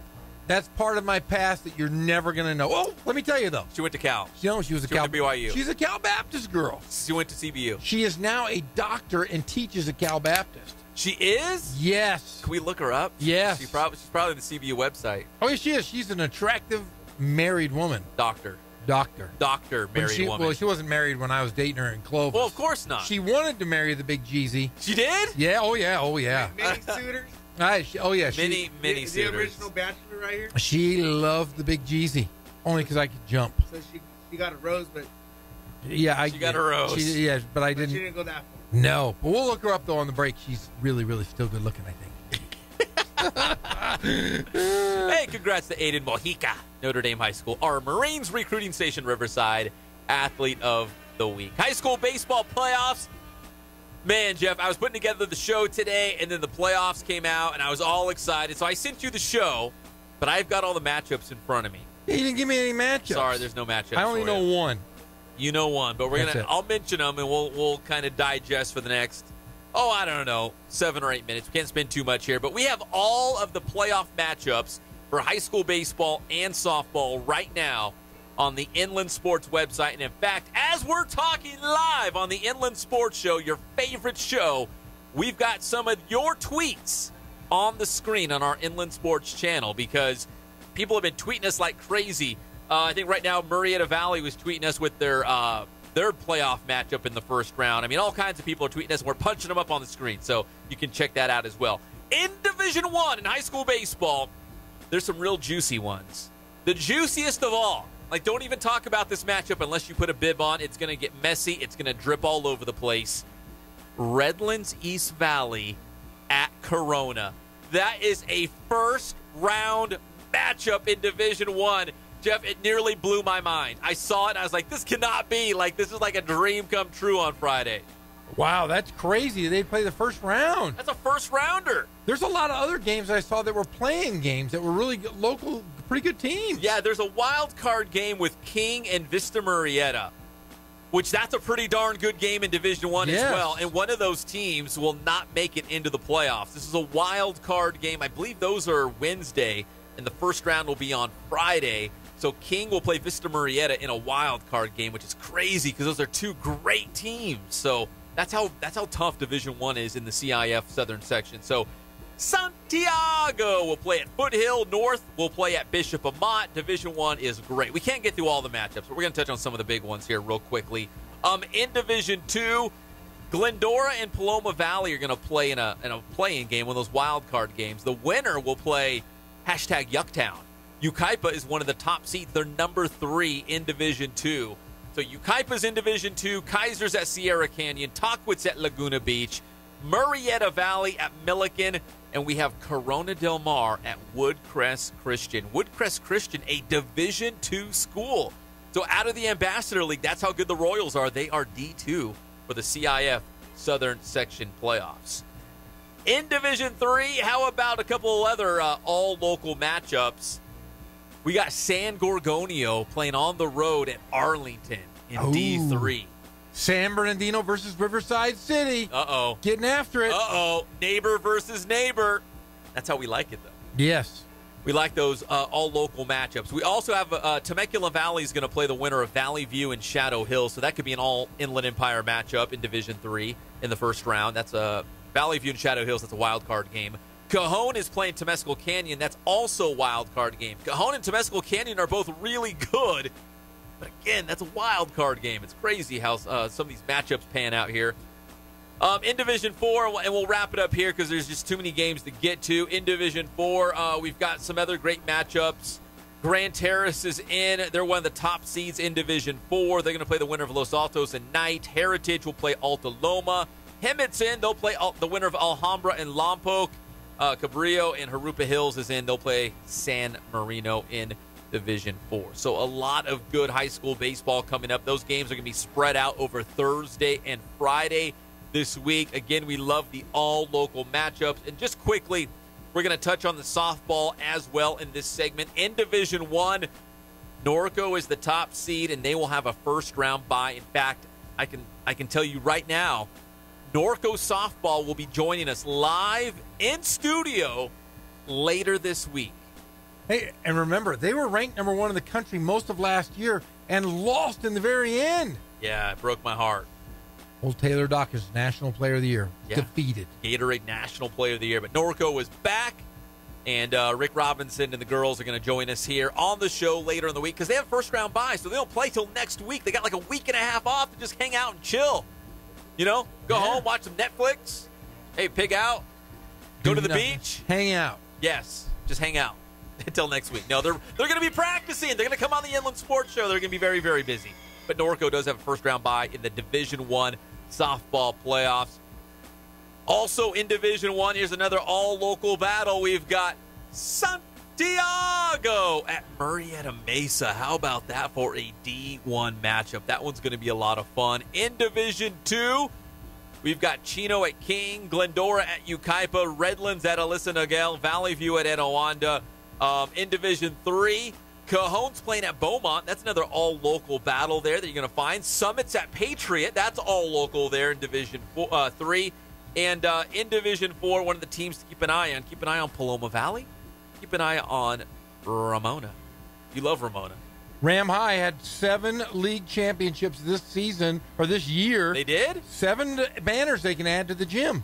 You spit knowledge. I love old Ram High. So those are some of the high school baseball and softball matchups you can look for in the CIF Southern Section playoffs. Again, all of those matchups are listed right now on the Inland Sports website.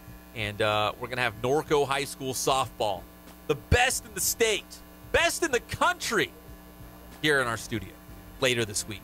I can't wait. Mark your calendars accordingly. It's going to be fun. We have Horsetown USA softball in here. Because, again, they don't have a first-round bye. They got a week and a half to do nothing.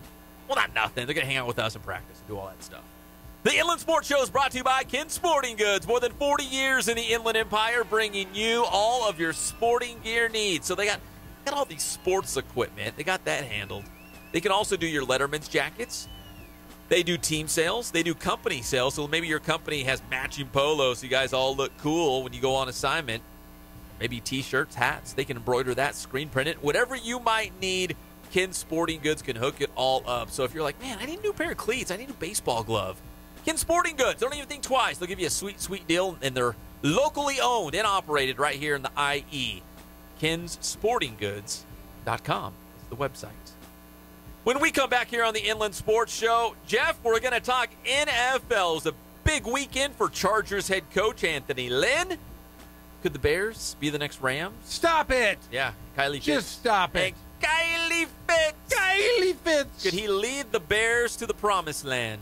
No. We're going to talk Kylie Fitz. We're going to talk Bears and Chargers football when we come back on your favorite show, the Inland Sports Show on Fox Sports IE, 1350 AM. And I will strike. How you guys doing? I'm Coach Ray again. We're here at the Boost Performance Center with the one and only Pep Fernandez. So today's tip, I'm going to go over the shuttle run. So really, the shuttle run is a great drill to measure lateral speed, power, and change of direction. So we're going to go over that today, and it's a drill that can benefit really, again, any type of field sport, whether you're a basketball player, football, volleyball, soccer. You know, if you got to change directions, you got to be quick.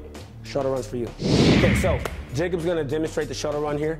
We're going to start off with the stance. So he's going to have his feet about hip width. Now, this is really important because a lot of times you get guys who try to shift their stance.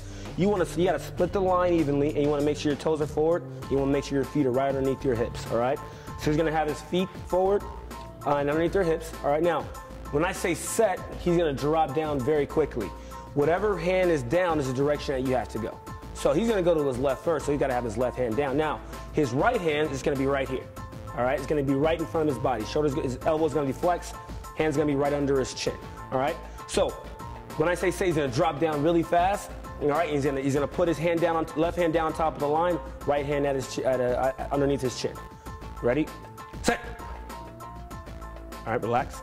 All right, so that's the stance there. We don't want to hold the stance any longer than about 3 seconds. All right. So we want to be in and out. All right, now let's talk about the first touch. Once he leaves, all right, his first movement, that timer is going to start. He's going to give me a nice lateral run coming out. So he's not going to turn his head and turn his body to run. He's going to lateral run coming out. And then we make our first touch. He's going to do what's called a wedge cut. It's a double foot cut, and he's going to touch right outside of his feet here. So he's going to touch the line with his left hands. He's going to do a wedge cut, a double foot cut. He's going to have a nice angle at the shins. He's going to touch right outside of the foot. So now I'm heading back in the direction I want to go. All right, that angle is really important. So we're going to nice wedge cut here, left hand touch.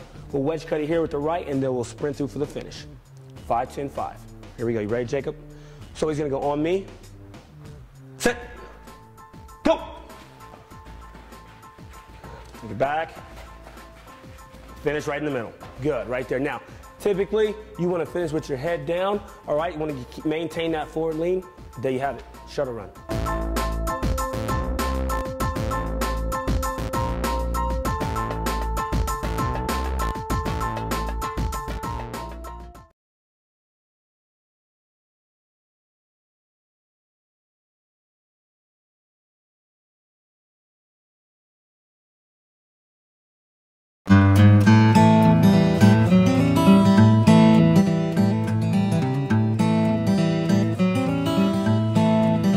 Focus on the customer here.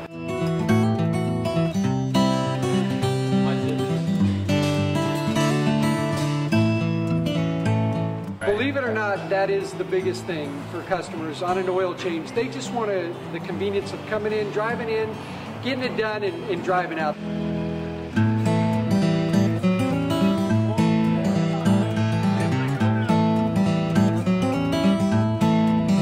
We just greet them, get them going, and they're done in about 10 minutes or so.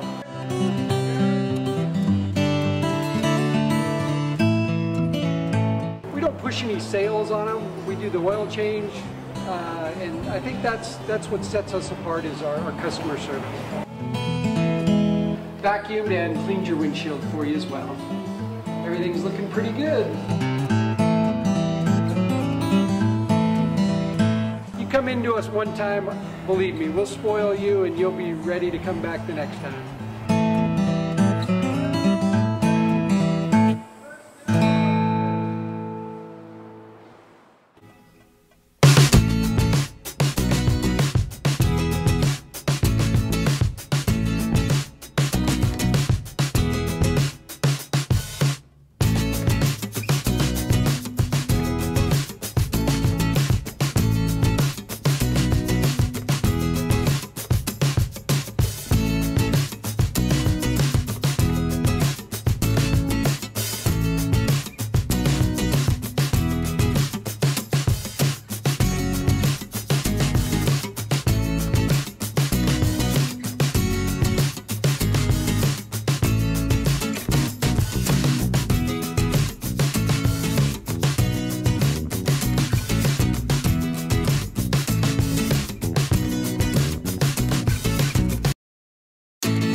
Pep Fernandez and Jeff Corum. Hey, welcome back to the Inland Sports Show, Fox Sports IE, 1350 AM. Again, tweet us, follow us at Inland_sports. We're tweeting your tweets on the tweet deck right now. $1,000 you can name this band without looking up. $1,000, Pep. Don't tell me. Steve Miller Band. No, Bad Company. Bad Company. Gosh, did I say Steve Miller Band? Yes, I meant Bad Company. You would have won $1,000. Yeah. Because you know why? We can bet now in California. We can? We can bet anywhere in the country now because the Supreme Court just shot down team gambling. They did? You didn't hear this? No. In New Jersey, the Supreme Court just has allowed sports gambling across the United States. I got good news. It went all the way to the Supreme Court. Yes. They got nothing better than That was that. the biggest story, the biggest news story today on the news. No, it's Andrelton Simmons should be hitting leadoff. You're crazy.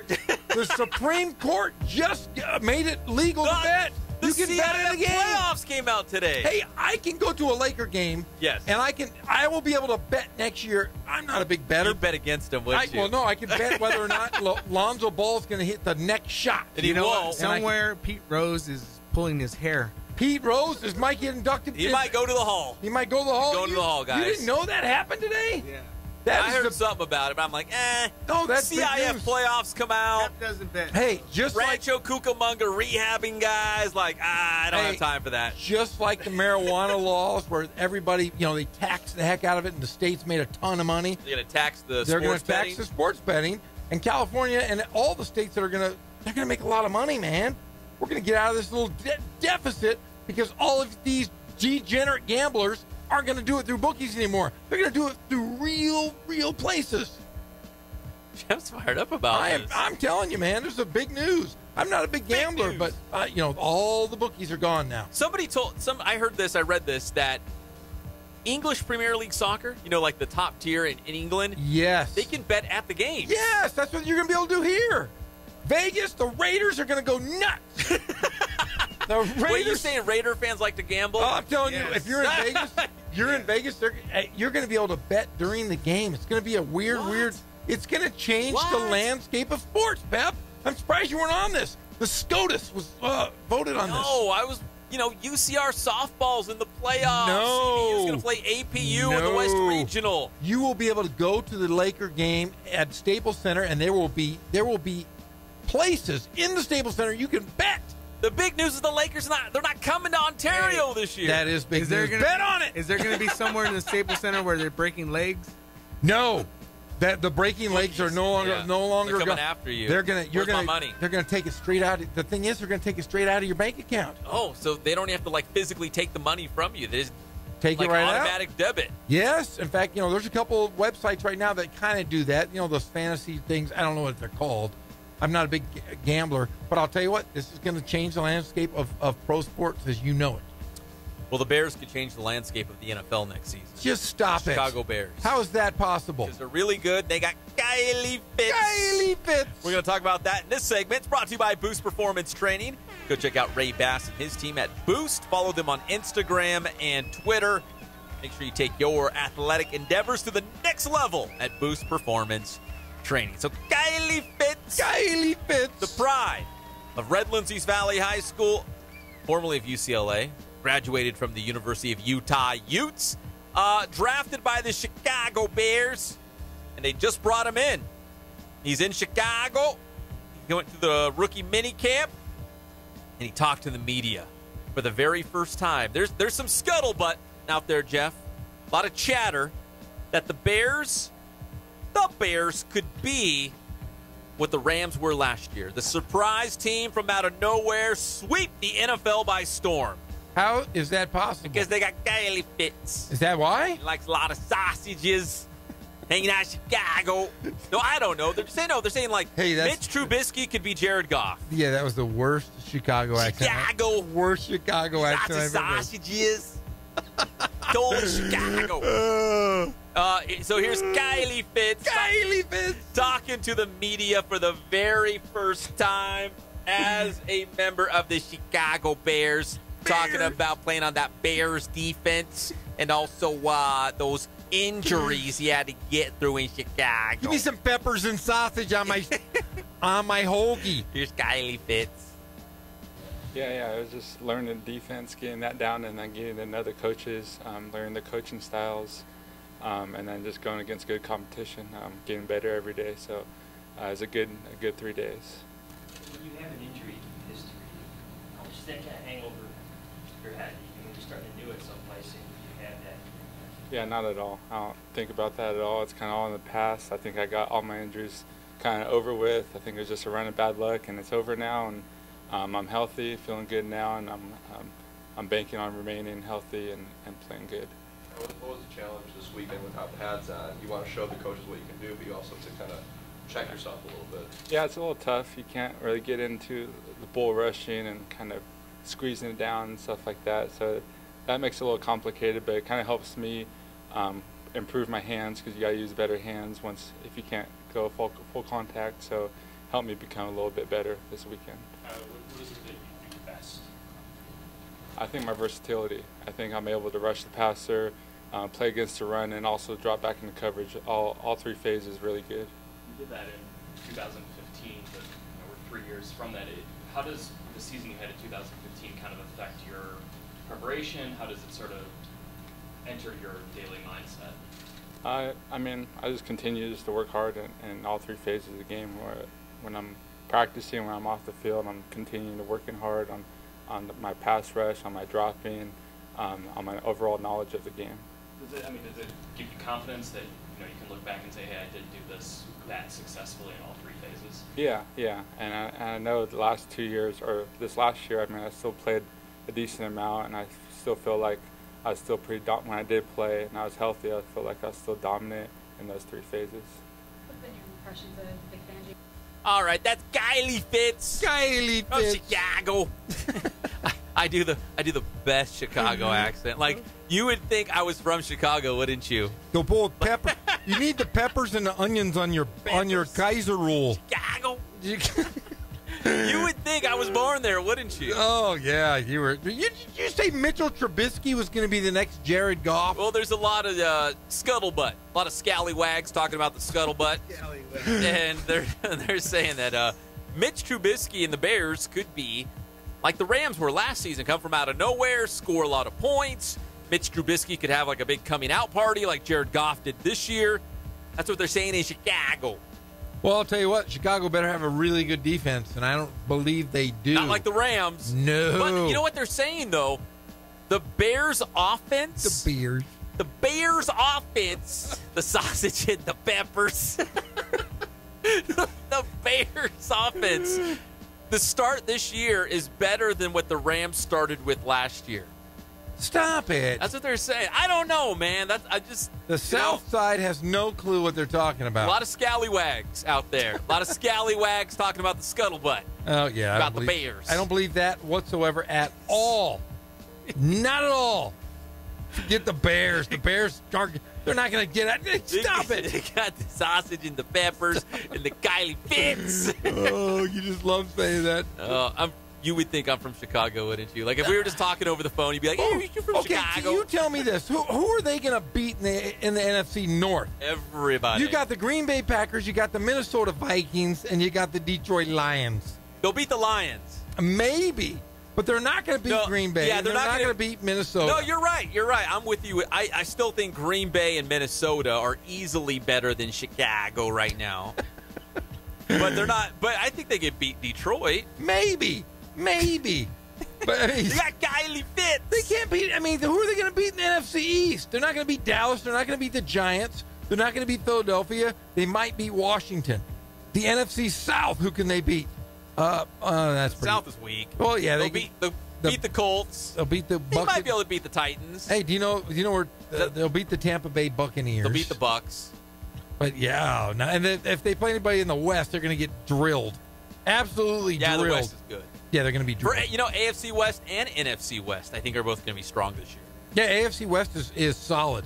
The question marks on Denver and Kansas City. Yeah, but Pat Mahomes, the quarterback at KC, he's kind of a wild card right now. But the Chargers and the Raiders, I think are going to be. The Chargers and the Raiders. I think the Chargers are going to be the best team. They could be. No, they could. I honestly was laughing. And no joke, all joking aside. Better than the Raiders. Oh, so I think, and that sounds silly. We could have a Rams-Chargers Super Bowl. We really could. That does sound silly. But you're right. You know what? Chargers won the last 9 regular season games. They had a couple hiccups there in the beginning they had nobody who could kick. Not a soul that could kick. But the Chargers are always that one team that everyone wants to pick. Like, you know what? I think they're going to be pretty good this year. And they always have those high expectations, and they always just miss the playoffs. They make it close. They always just miss the playoffs. They start out slow. They go through this slump. They battle back, and they just miss the playoffs. But everyone at the start of the season wants to pick the Chargers. But I have total confidence in Coach Lynn. I think he's a really good coach. Came in, struggled a bit in the beginning. Maybe they need a special teams coach. But Anthony Lynn is really, really good. Speaking of Anthony Lynn and the Chargers, Anthony Lynn did something that he had been trying to do for a long time.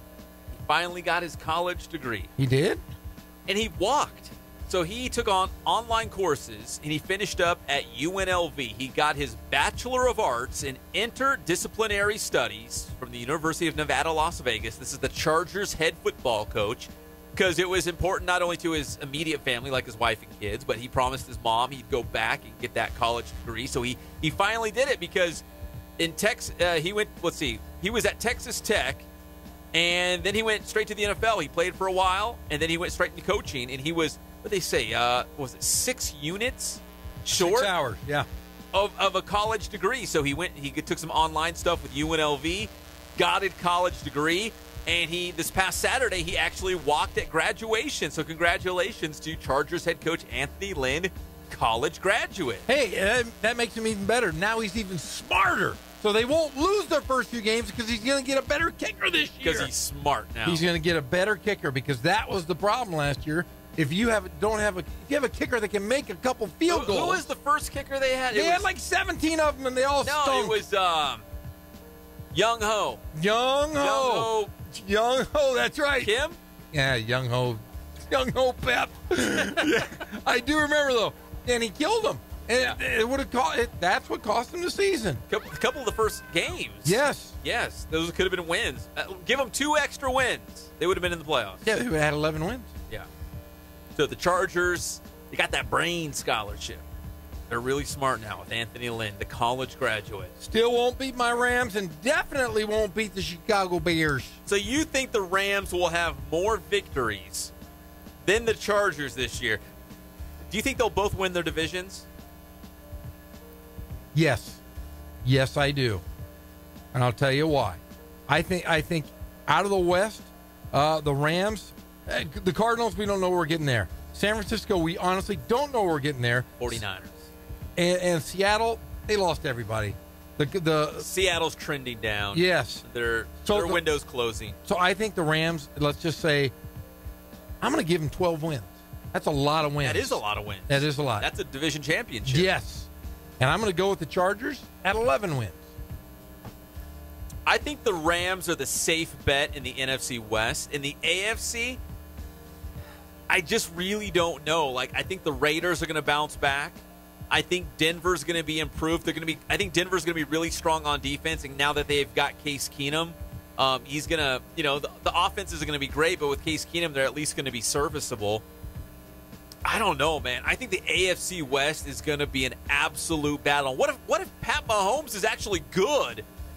Kansas City's going to be back. I mean, that could be the toughest division in football. I just think there's a lot of question marks right now with the Broncos and the Chiefs. And the Raiders. Can they bounce back? But I don't see any question marks with the Chargers. We saw how they finished. They kind of gelled. They figured out what they wanted. They've got great. Joey Bosa might be the best defensive player in the NFL. He's a stud. And you booking him with Melvin Ingram? Those are 2 great cornerbacks, are they not? Fantastic. 2 DNs. Yes, DN, sorry. Yeah, so. Great. I don't know. I want to pick the Chargers. I just think the AFC West has too many question marks. In the NFC West, even though I'm a 49er fan, I feel pretty safe saying the Rams are the most dominant team. At least on paper, you look at them, you're like, man, this is like a Super Bowl team.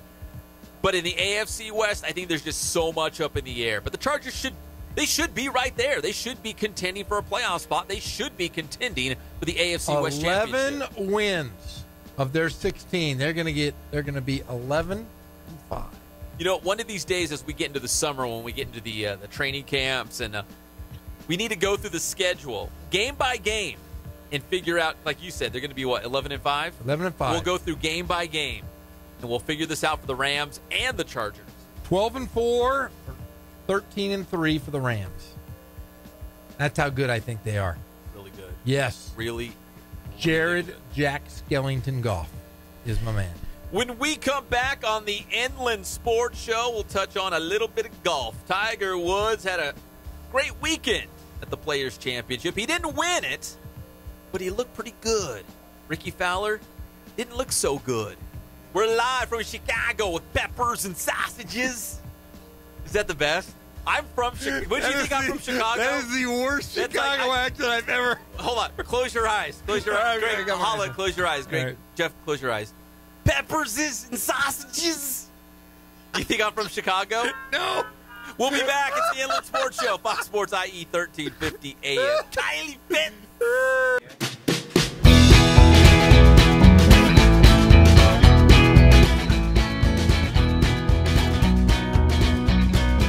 Thank God, first of all. I thank the great people that I've got around me that help support me, the people that work for me. As I started, if it wasn't for the people around me, we probably wouldn't be here right now, but I've got a great staff.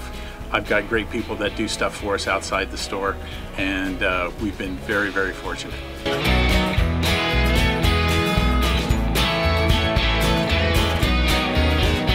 Our service is impeccable, and we just keep trying to get better every year.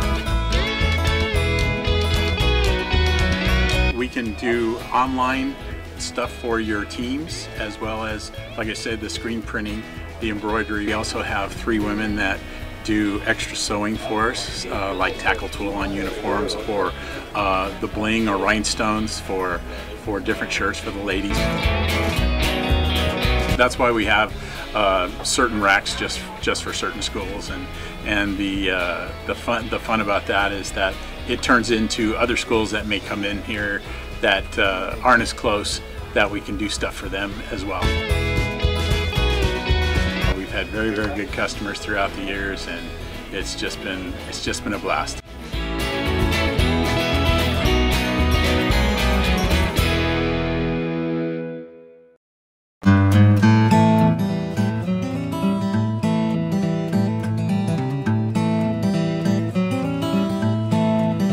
Focus on the customer here.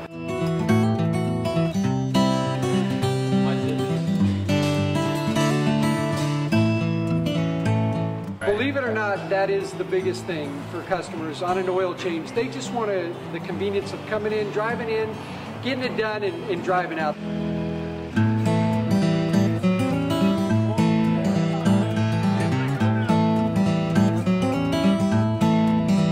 Just greet them, get them going, and they're done in about 10 minutes or so.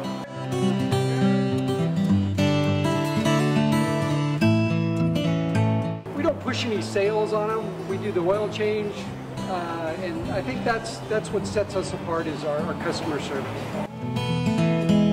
Vacuumed and cleaned your windshield for you as well. Everything's looking pretty good. Come into us one time, believe me, we'll spoil you and you'll be ready to come back the next time.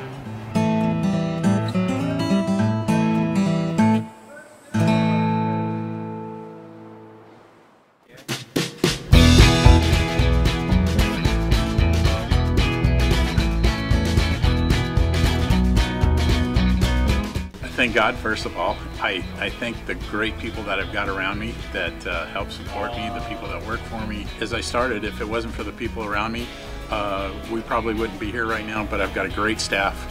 I've got great people that do stuff for us outside the store, and we've been very, very fortunate.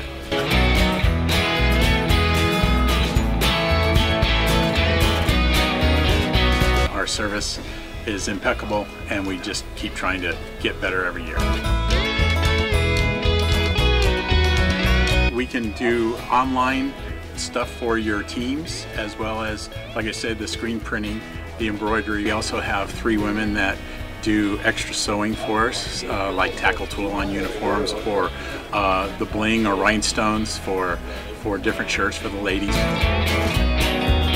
That's why we have certain racks just for certain schools, and the fun about that is that it turns into other schools that may come in here that aren't as close, that we can do stuff for them as well. We've had very, very good customers throughout the years, and it's just been a blast.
Fernandez and Jeff Corum.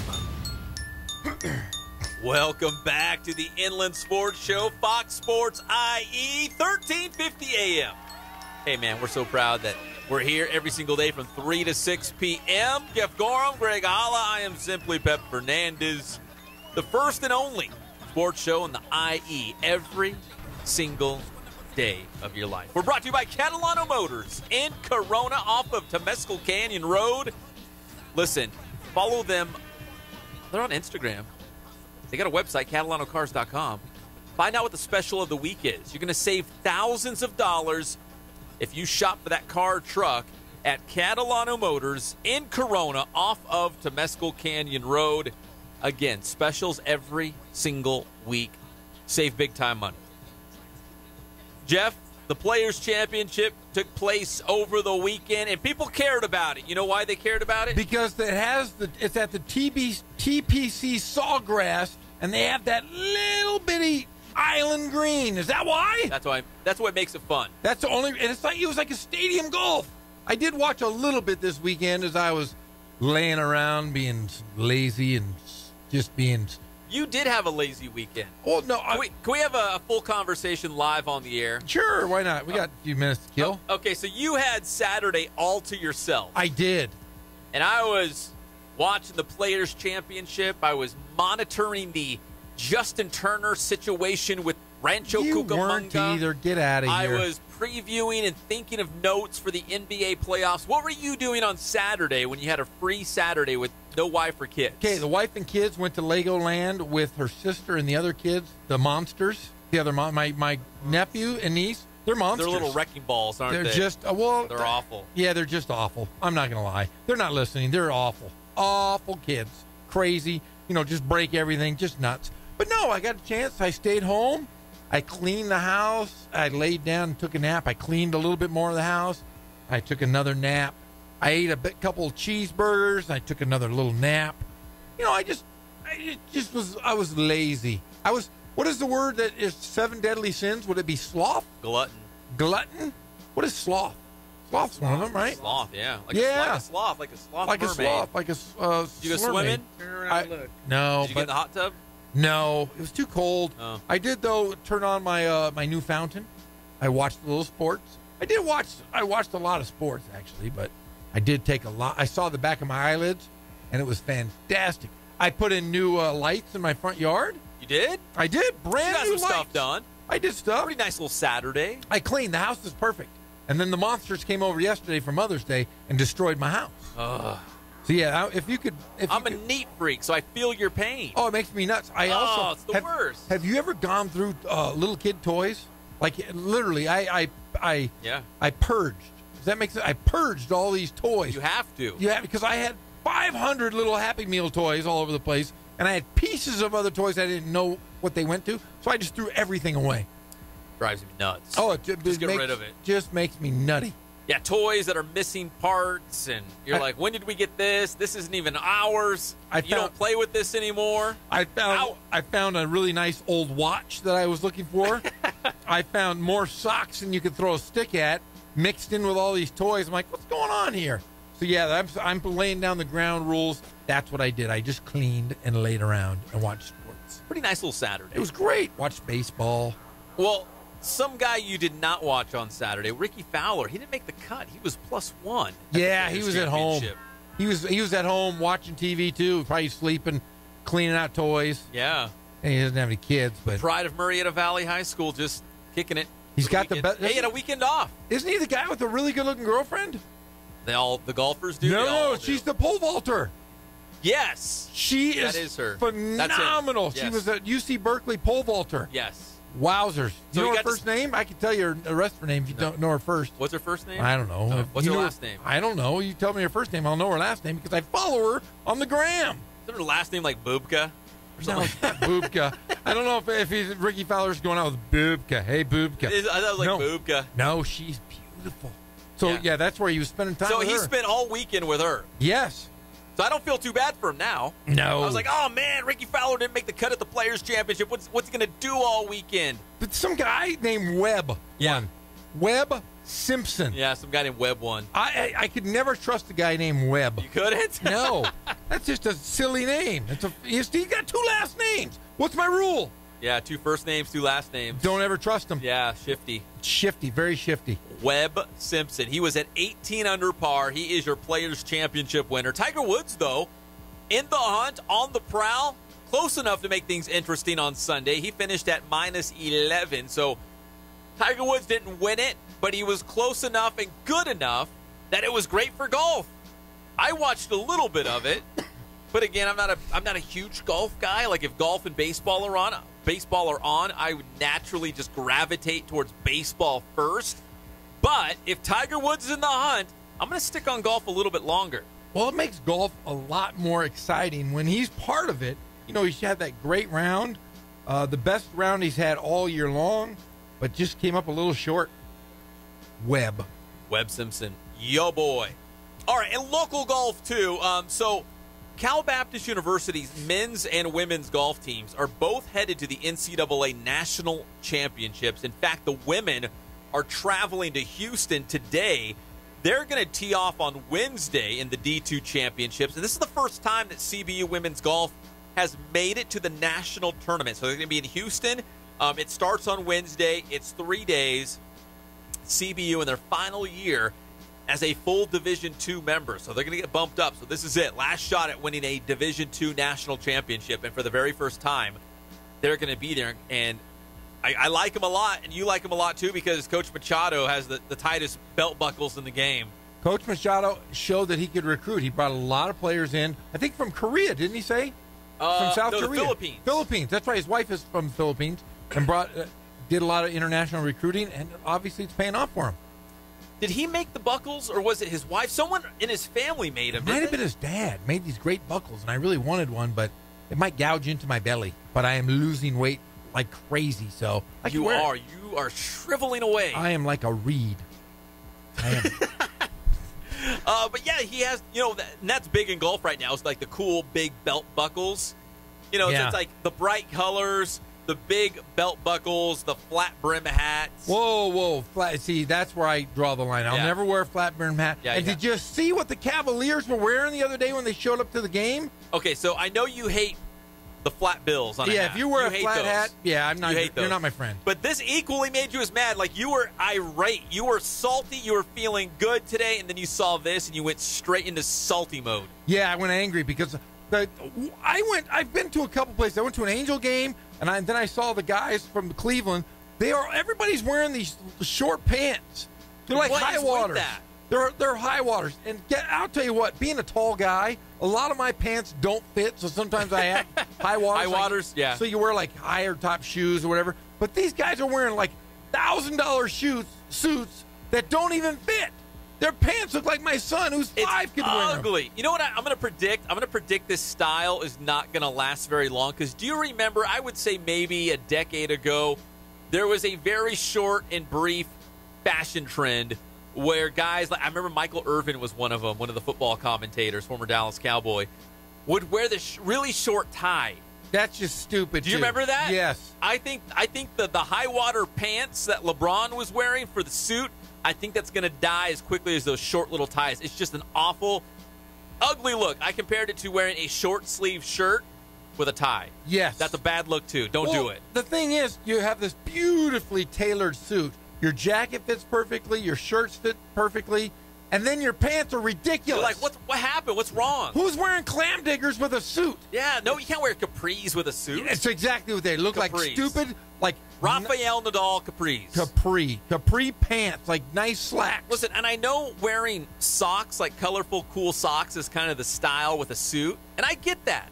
But you don't have to wear your pants like halfway up your calf muscle to show off your socks. No, come on, that's ugly. They had nice looking suits, and boom, they ruined it. I saw a couple dudes wearing that at the Angel game, and I wanted to go down and just pull them down to their ankles. Yeah. So what's wrong with you? Rather sag. Weirdos. Pants sagging down than high waters. So I could honestly, if I wanted to, I could go into Ross, or I could go into J.C. Penney, Jacques Penney. Okay. You know, that's where all the quality people shop. Yeah. Isn't that where all the French places, Target, Jacques Penney. I could buy, because I can never find pants that fit me. I'm going to go get some short floods. Buy any pair of pants you want, and then they'll be in style. I'm going to do it. In fact, I'll just give you some of mine. Just give me a and pair. you'll be in style. As long as your waist is a 42, we're in good shape. You have 42, Pep? Not quite. Oh, I'm telling you, I'm going to go. But you'll be in style. I could be cool again, hip. Hey, best of luck to CBU women's golf, teeing off on Wednesday at the National Championships. The men's team, they're not going to start until next week in Alabama. So the men's team, they're going to join us in studio. It looks like Thursday. So we're gonna usher them off to the National Championships and try to give them some good luck, some of that Inland Sports Show luck. We're having the guys' golf team in here? The guys. I don't want the guys in here. I want to see the girls. They're going to be in Houston. Can't be in Houston. Yeah, well, I don't care about the guys. We tried. The women's team got in a plane quickly, and they're all aboard to Houston. If there's a flat hat or short pants in here, they're not coming in our studio. They're not? Nope. When we come back on the Inland Sports Show, we're going to get you all up to date on the local baseball and softball teams. CBU baseball is going to the playoffs. The University of Redlands is going to the playoffs. UC Riverside softball is going to the playoffs. It's a wonderful time on the diamond around the IE, and we got all the news for you when we come back on the Inland Sports Show, Fox Sports IE, 1350 AM.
We're back to the Inland Sports Show. Here are your hosts, Pep Fernandez and Jeff Gorham.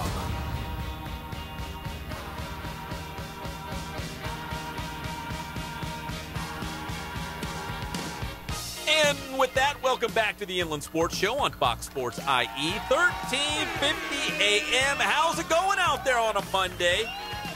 Everyone's probably sitting in their cars right now on the 91 or the 15. All the sore 60, in their cars. The 10 saying, oh, man, it's Monday. When am I going to feed the kids? I got to run out I got practice tonight. Chicken nuggets. I don't know what to feed them for dinner. Maybe pick up some sausages and peppers. Sausages and peppers, I mean, it's a Monday, man. That's the worst. The absolute worst. Close your eyes. Okay.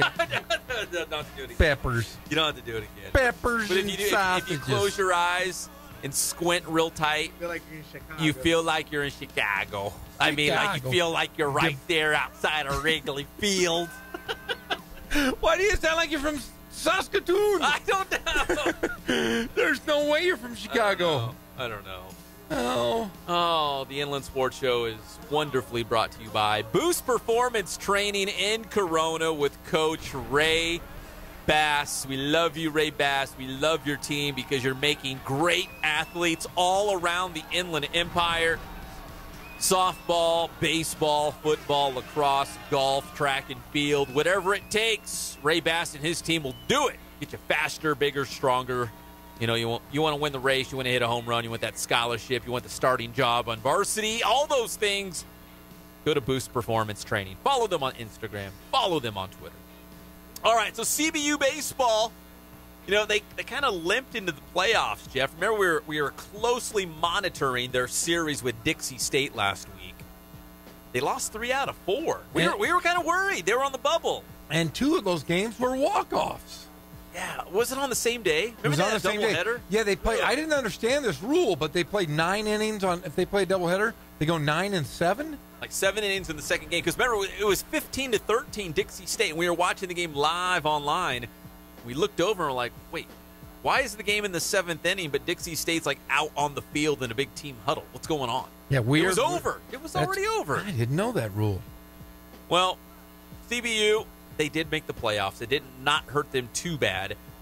So Cal Baptist, they're going to play at rival Azusa Pacific University. So it couldn't get any better. APU, I mean, that's the longtime rival of CBU. They're going to get one more crack at them because, remember, the Lancers are going to be like, adios, see you around, kid. We're going to Division I next season. But we get to see CBU against APU at least one more time because they're going to meet in the first round of the West Regional. Hey, these are the 2 biggest rivals in the conference. It goes all the way back to the GSAC days when they were both NAIA, now Division II. Gary Adcock talked about playing them for the last time during the season, said they exchanged T-shirts and wished each other well as both teams are going in different directions. Well, don't wish them too well. No. Because now they're going to see each other. Yeah, in fact, are they playing at Azusa Pacific? APU is the host site, so it's going to be, at APU, at Azusa Pacific University. They are the number 2 seed. I believe the number 1 was Cal State Monterey Bay, but I don't know, maybe Monterey Bay doesn't have a field. Maybe they don't have great facilities, but it's at APU. So APU is going to be the host team, just like it was last year, and that's who CBU is going to open with in the West Regional. I guess the good news is that CBU beat APU 3 out of 4 games when they met towards the back end of April. And after dropping the first game of the series to Azusa Pacific, Cal Baptist battled back. They won 3 in a row against the Cougars, outscoring them 33-6 in the final 3 games. And Jeff, you remember at the time, APU was number 1 in the entire country. Yes, they were. And Cal Baptist was, up to that point, had won 15 of 16 games, the 1 loss to Azusa, before they played Dixie State, and Dixie State really kind of handed it to them. Yeah. So maybe they can regroup. Gary Adcock, I'm sure, will get the troops together, and they'll do fine. But it is kind of strange that they're going to have to play their biggest rival.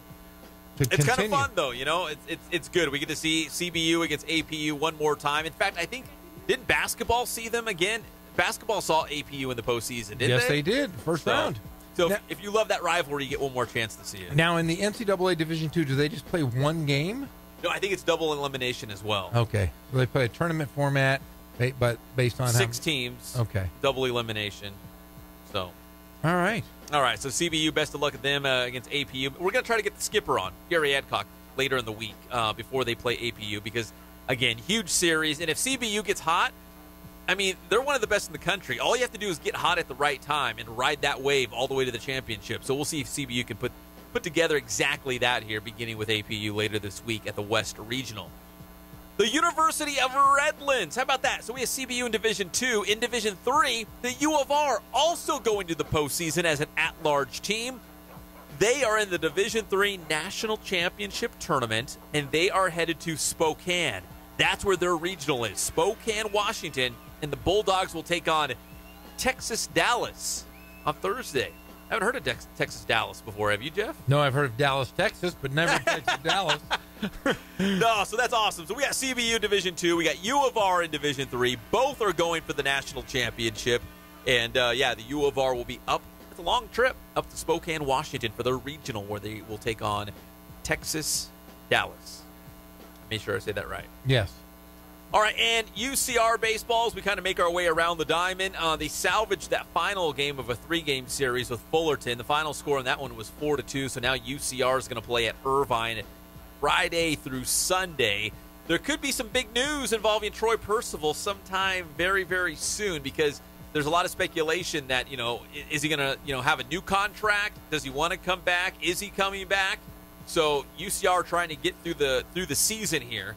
They're on the outside looking in on the postseason right now, but they're trying to finish up strong here. And again, as local baseball fans, having a former Highlander like Troy Percival, Angels' great skipper, the Highlanders, we want him around. We want to see him around with the program because he is UCR. And they had granted they're not winning as many ball games as you'd like being a fan, but they're doing better. They're doing a lot better, and they had the 33rd best recruiting class in the nation last year.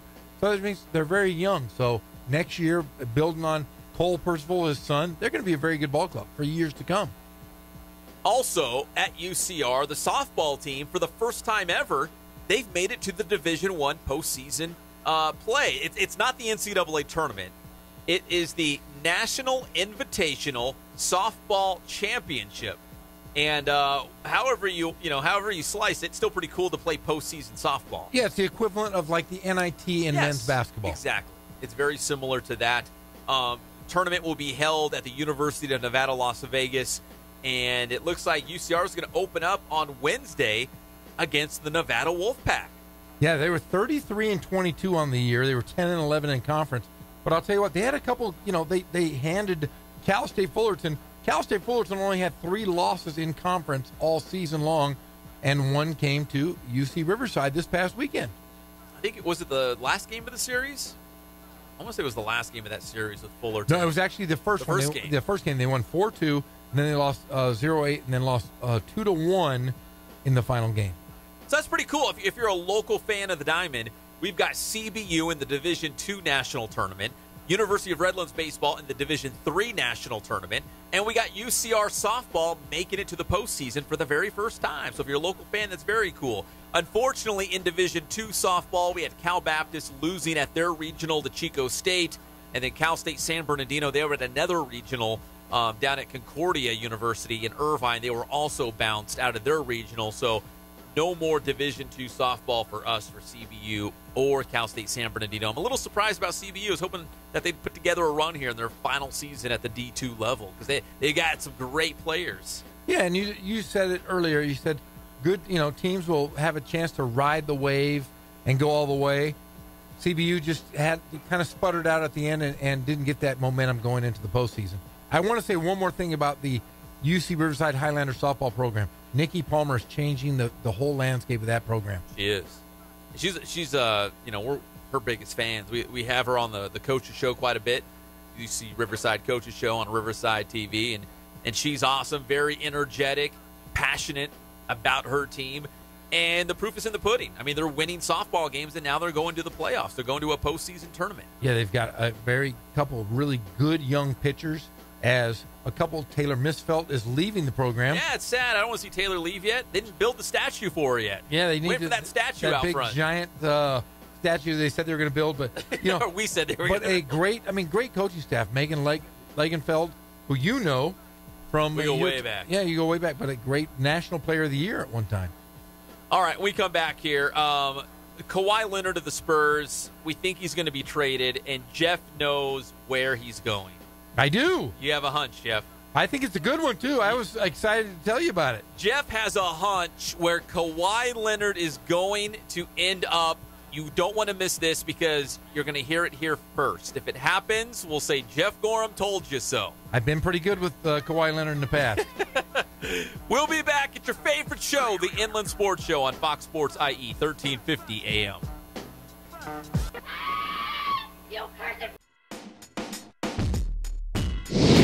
So how you guys doing? My name is Coach Ray Bass. We're here at the Boost Performance Center today, and here with the one and only Pep Fernandez, and we're going to go over a real basic vertical jump, all right? We're going to teach you guys the technique and its progression. This is a great drill for really any sports, really emphasizes pure power production through the hips, and power is really important for basically any type of athlete, whether you're a football player, track, soccer, basketball. You know, we all want to be powerful, strong athletes. So we're going to go over that today. All right, so first things first, I'm going to have Jacob go ahead and stand with his feet underneath his hips. So you want to have your toes pointed forward. You want your feet to be about hip width, all right? He's going to have his shoulders flexed, all right, in front of his body. So his arms up in front. Okay, now, the most important part here is what's called a what that is I'm going to throw my shoulders back into extension, all right? I'm going to flex my hips, all right? So the shoulders are going to be flexed, and the hips are going to, the shoulders are going to be extended, and the hips are going to be flexed, all right? And then we follow that up with shoulder flexion and hip extension. It's got to be really fast, all right? So right now, I'm just going to show you the first phase of that. So I want you to, Jacob, I want you to drop your hips into flexion. I want you to throw your arms back into extension when I say go. Ready? Go. Right there. So come up. That's the most important movement there. So after that, it's the landing, all right? So we want to get as high as we can. As I go up, I want to extend through my hips, through my knees, on my toes pointed up. And when we land, I'm going to land back into that hip flexion, arms extended, and I want to stick the landing, all right? So we're going to go over it now. So now we're going to actually jump here, Jacob. I want to see that counter movement. Go ahead and walk a little bit closer to the hurdle here. We're going to extend on the way up. As we elevate, extend through the hips and the knees, stick the landing, throw the arms into extension. Here we go. Ready? On you.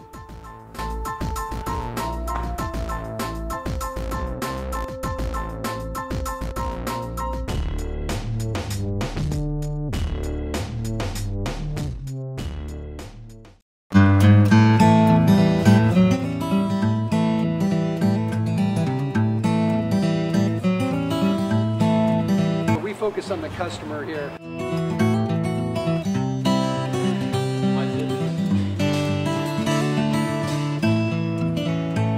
Believe it or not, that is the biggest thing for customers on an oil change. They just want the convenience of coming in, driving in, getting it done, and driving out.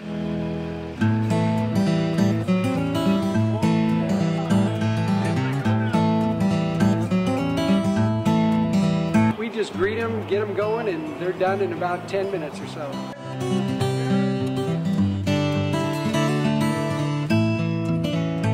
We don't push any sales on them. We do the oil change, and I think that's what sets us apart is our customer service.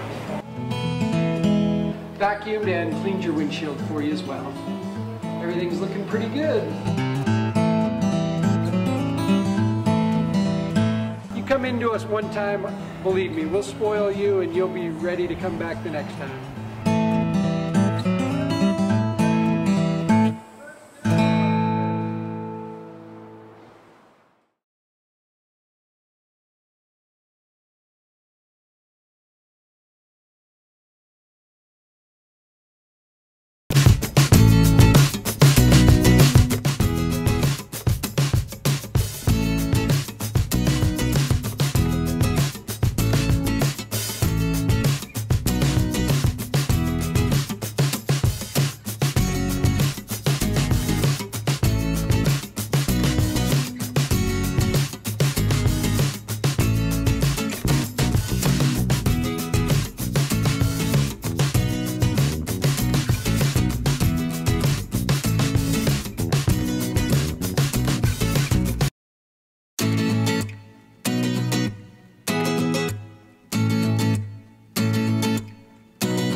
Show. Here are your hosts, Pep Fernandez and Jeff Corum. All right, Jeff, $1,000. Name this song. I know this. No, you don't. Wait. This is El DeBarge. Am I right? No. Chico. It's not DeBarge? DeBarge. It's DeBarge. It's the whole family. It's the whole family. It's DeBarge. It is DeBarge. You just said El DeBarge. That's the one singer. Okay, No, sorry, we can't accept that. Judges? No, the judges said no. I'm singing it, though. Apologies. I mean, you said the singer, but it was actually. And I like it. DeBarge. DeBarge. Ooh, and I like it.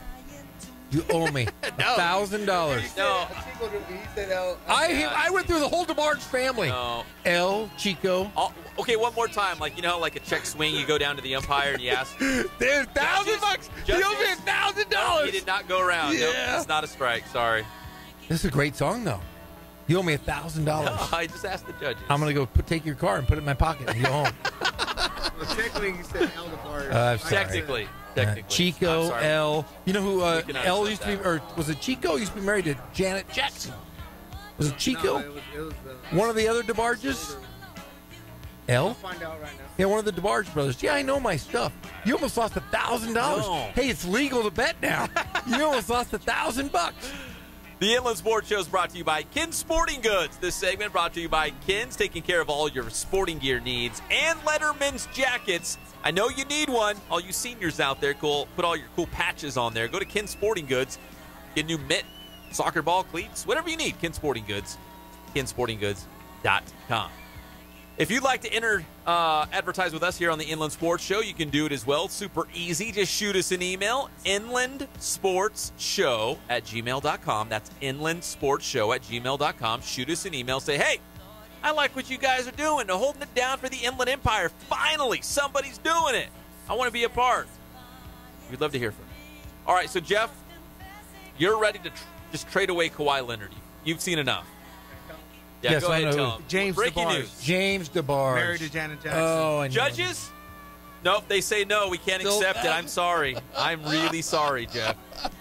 James. All right, here we go. Sorry, I made the call down to the ump, and he said no. right. Down the line. Okay, you want to trade Kawhi Leonard, and you think you figured it out, the perfect team for Kawhi Leonard to be traded to. And you're going to hear it here first, so remember the Inland Sports Show on Fox Sports IE. Okay, Greg Popovich is not going to send Kawhi Leonard out west. No, that's his cardinal rule, number one. Okay, that will only be if he's allowed to move him where he wants. Assuming that Pop comes back. Assuming Pop comes back, assuming that the ownership group, the husband and wife's divorce settles correctly, and there's still a program or a franchise that is still intact. Does that make sense so far? Por supuesto. So I'm going to say that Kawhi Leonard, if he's going to not play in San Antonio next year, yes, he will be a Laker. Boston Celtic. A Celtic. Now, why do you figure the Celtics? Because they're already great this year, Jeff. Why would they need Kawhi Leonard? I think Danny Ainge, and I hate to say this because I am a Laker fan, I think Danny Ainge is a genius. Danny Ainge has stockpiled. Remember, they had a great team. They had Kevin Garnett, Paul Pierce, Ray Allen. That team won a world championship. They gutted the franchise. Gutted it. He built from within. Remember, they were bad. They were really bad. Yeah. But he brought them all up. He went through draft picks. He has a stockpile of draft picks. Look who he's picked up.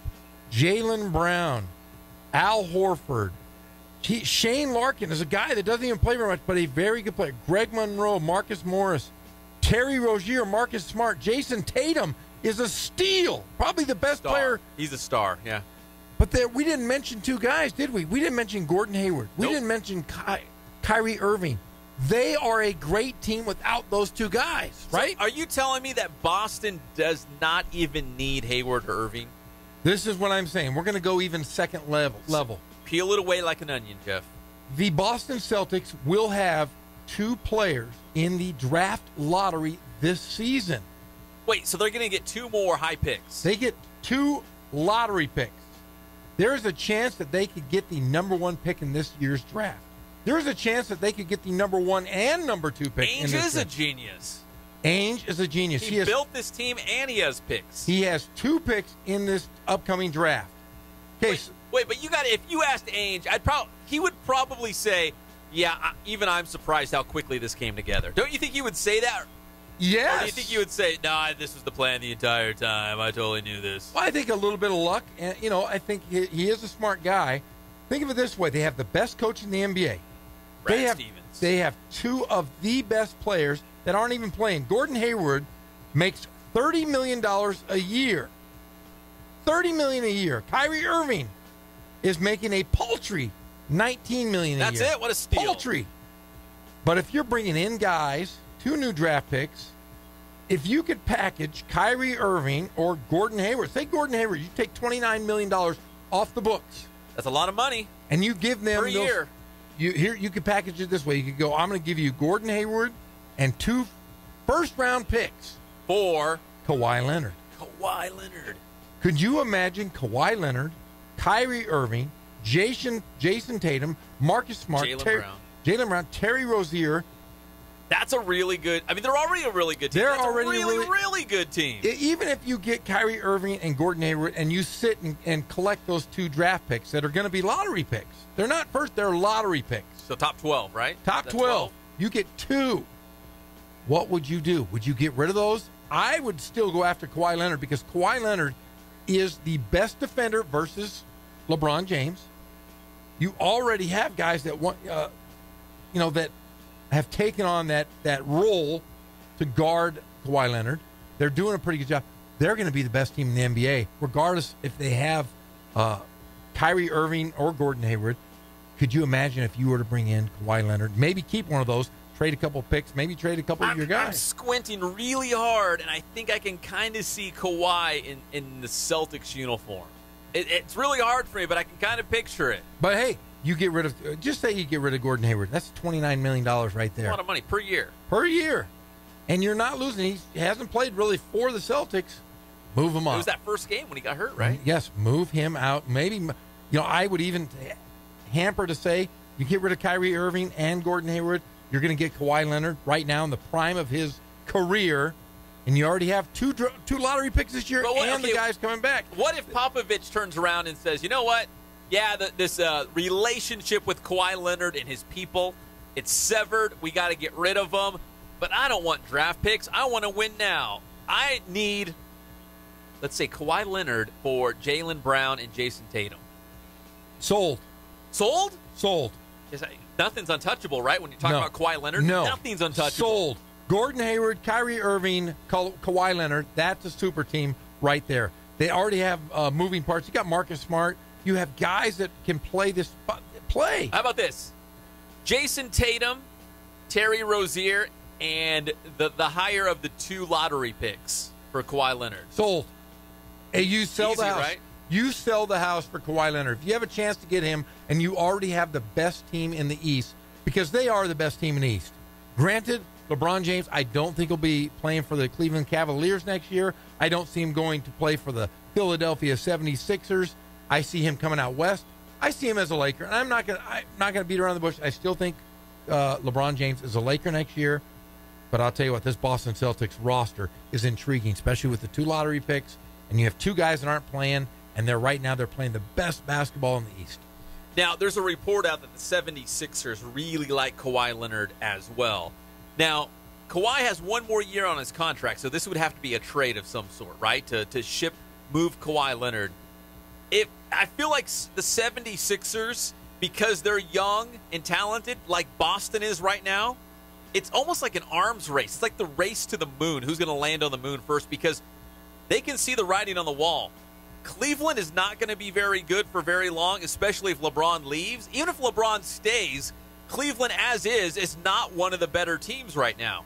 So Philadelphia and Boston are probably thinking, we got to use this offseason to grab the upper hand. This will be a very important offseason because this is going to dictate who's going to be the power in the Eastern Conference for years to come.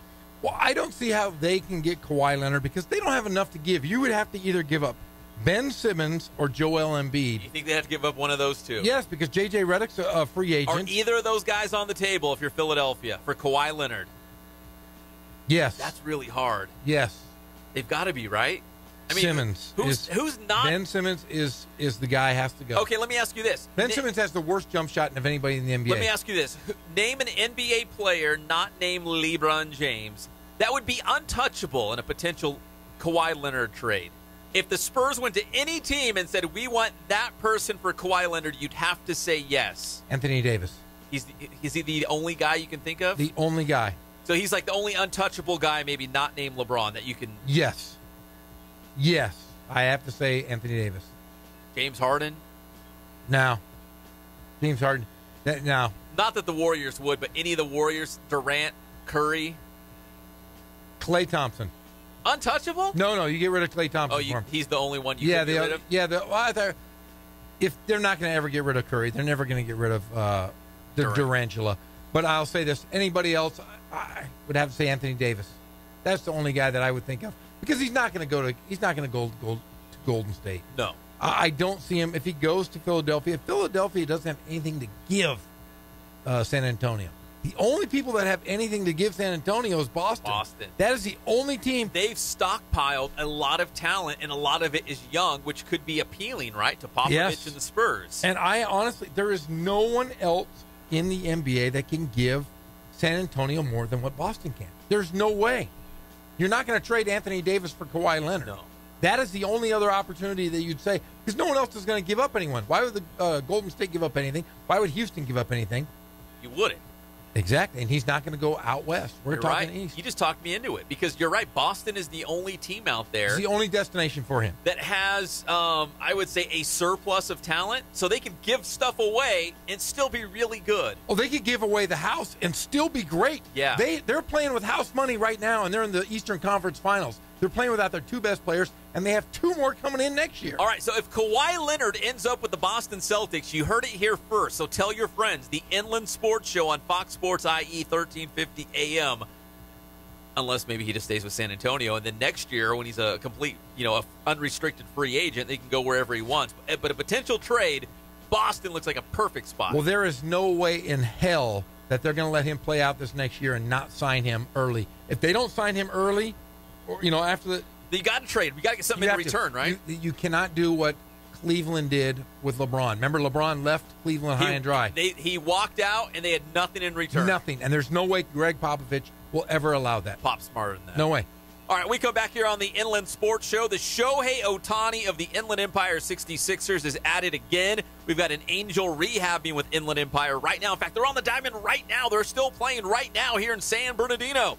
And Jeff went to an Angels game, and it was wonderful. Great time. We'll be back on the Inland Sports Show, Fox Sports IE 1350 AM.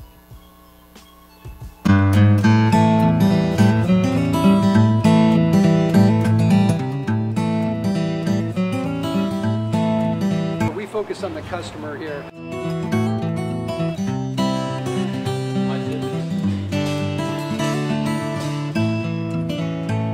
Believe it or not, that is the biggest thing for customers on an oil change. They just want the convenience of coming in, driving in, getting it done, and driving out.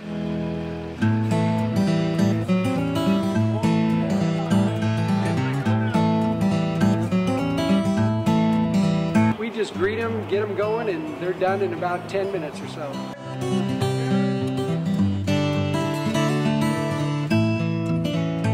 We don't push any sales on them. We do the oil change, and I think that's what sets us apart is our customer service. Vacuumed and cleaned your windshield for you as well. Everything's looking pretty good. You come into us one time, believe me, we'll spoil you and you'll be ready to come back the next time.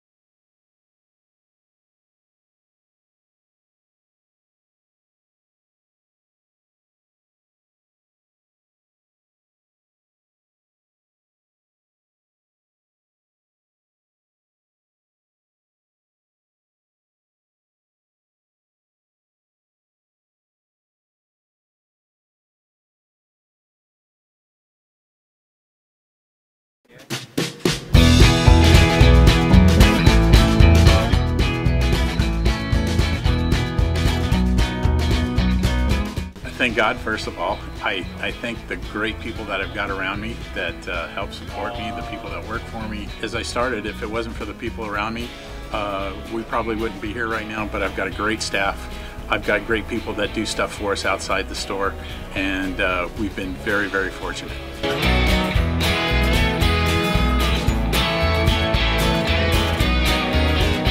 Our service is impeccable, and we just keep trying to get better every year.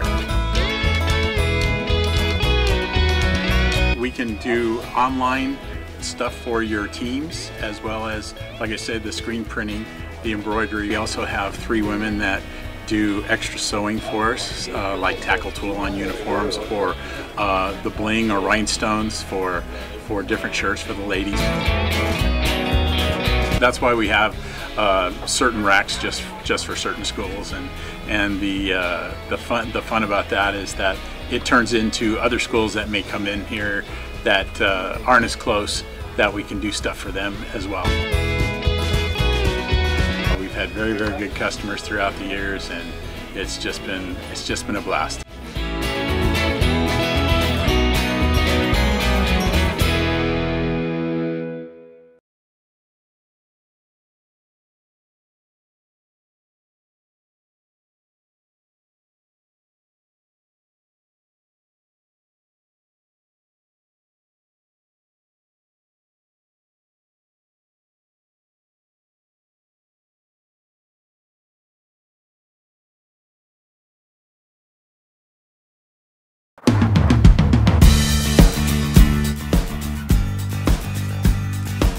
We're a small family-owned, strive for quality pre-owned vehicles. We're not a volume dealer, and we take every deal as personal to us.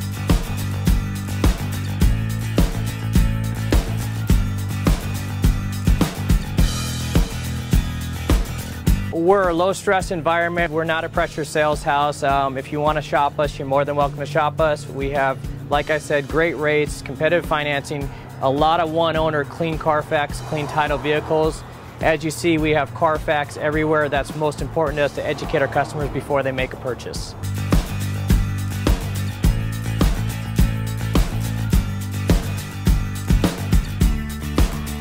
We're right off of Ontario, right off a couple exits off the 15 freeway, off Cajelco, off El Cerrito, and we're right on the main drag going into Dos Logos and the crossings.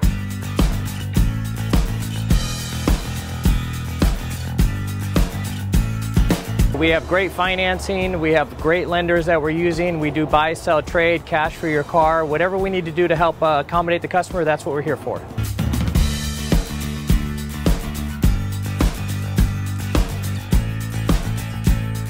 We have a little bit of everything. We start at about $69.95 and go all the way up to $100,000. We have Escalades, we have commuters, we have pickup trucks, we have Jeeps, sport utilities, and if we don't have it, our specialty is finding you exactly what you're looking for.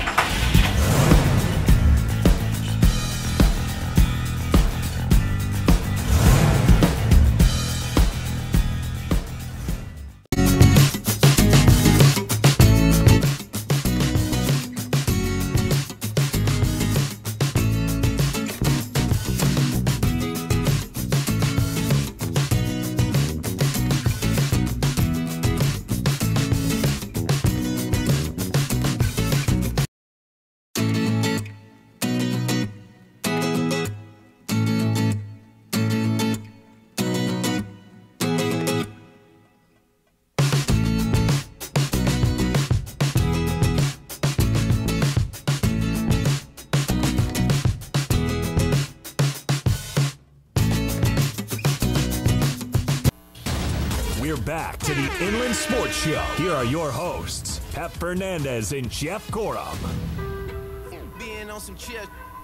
Hey, let me guess. Hold on, Lil Weezy. No. No? Who is this? Come on, let me do. Wait. Wait, hold on. Let Jeff do it for $1,000.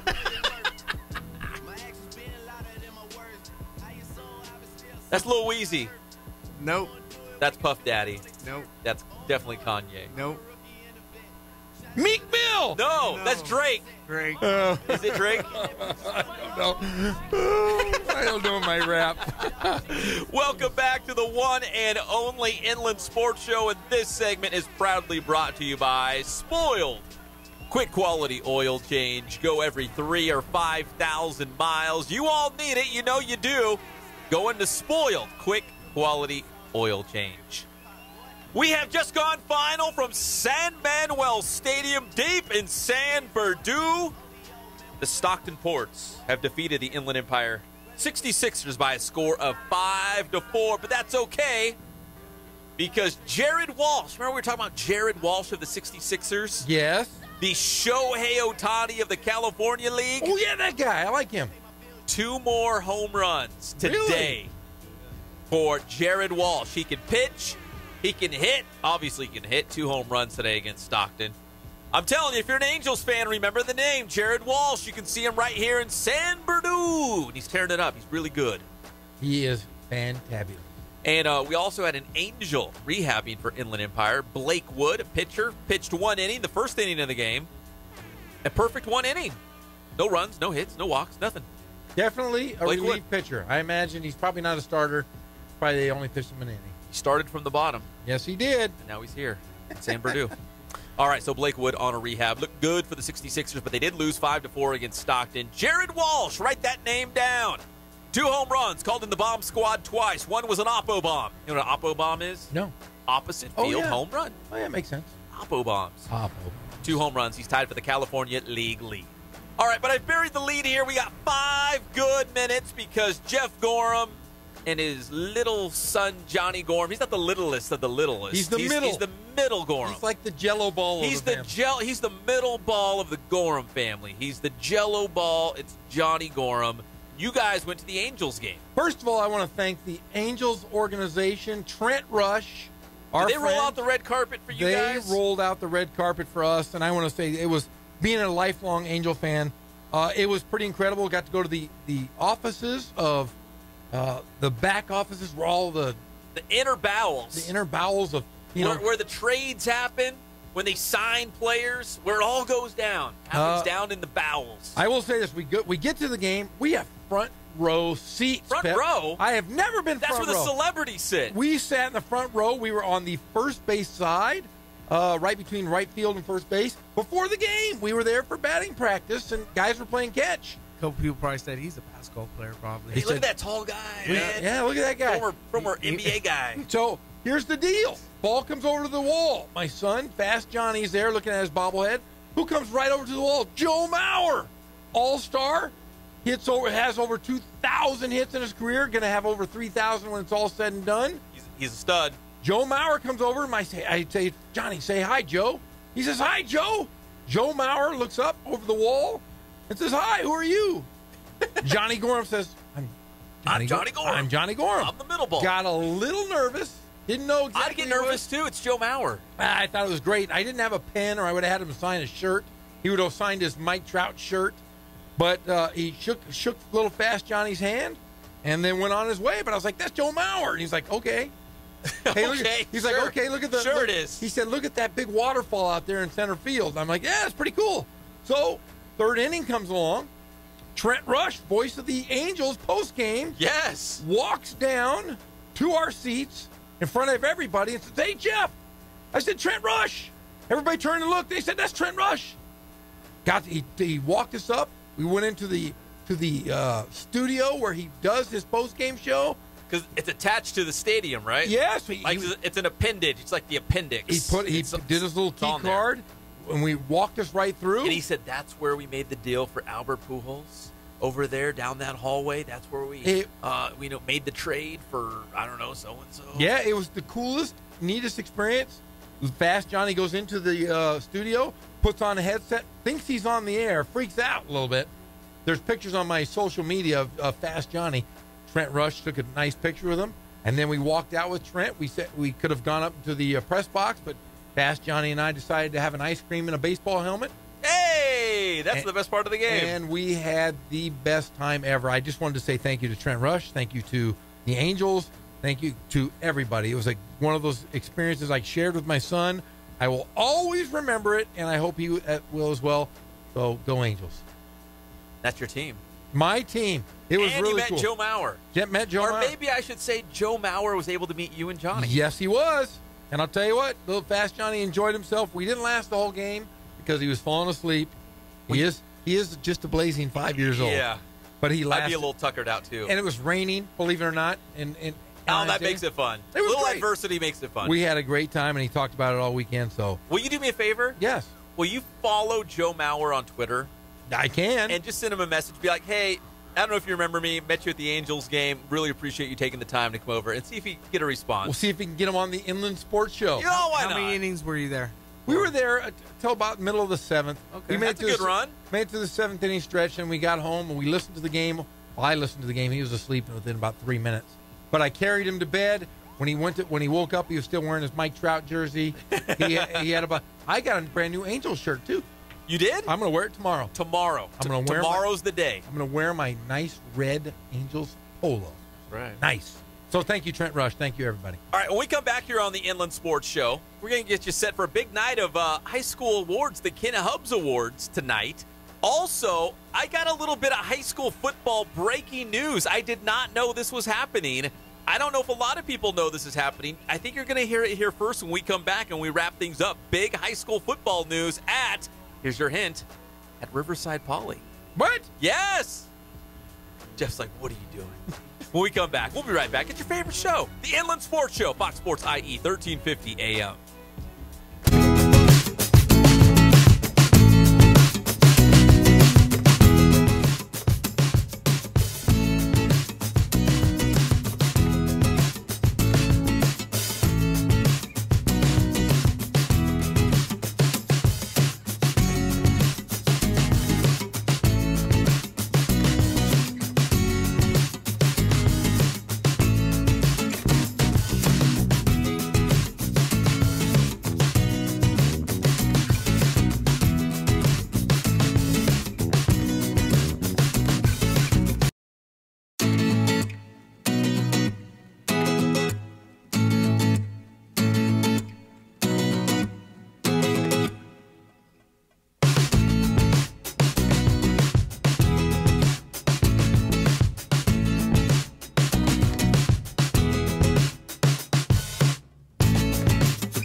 Bye.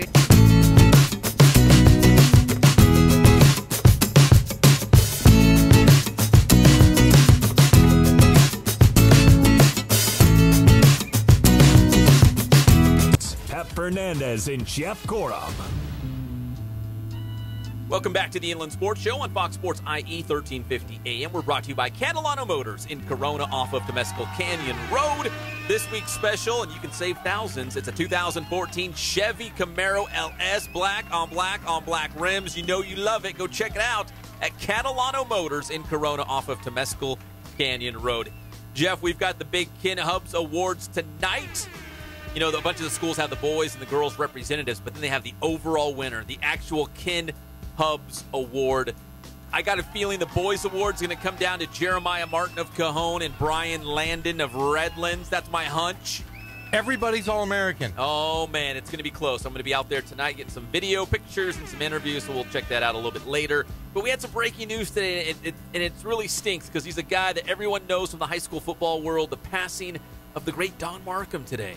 Don Markham, coach at Colton, Ramona High School, won CIF championships there. Colton, Ramona, Bloomington, Pacific. Won CIF championship at Bloomington. Led the nation in scoring. He's got really double wings. Double wings. This guy really started the double wing.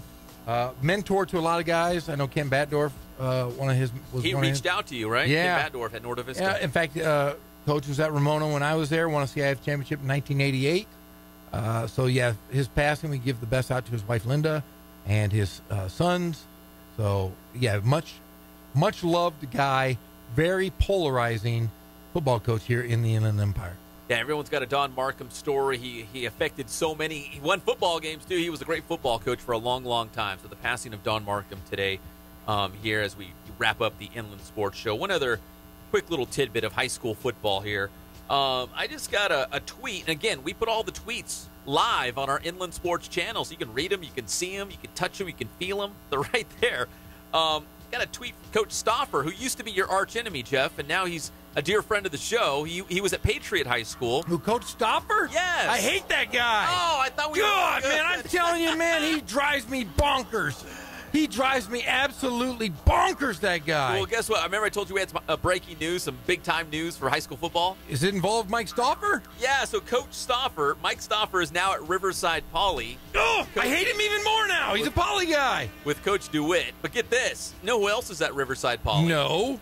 John Rice, former head coach at JW North, and Bill Powell. Longtime local head coach, most recently at San Jacinto. He's bounced around a little bit, too. Holy They got an all-star coaching staff at Riverside Poly. I hate them all. I hate all the Poly Bears except for Yancey Dotson, and sometimes I hate him, Here's too. a picture of the whole crew. It's a little spring football practice today. Oh, I do like Coach DeWitt, and I think that the Bears have improved their lot in life.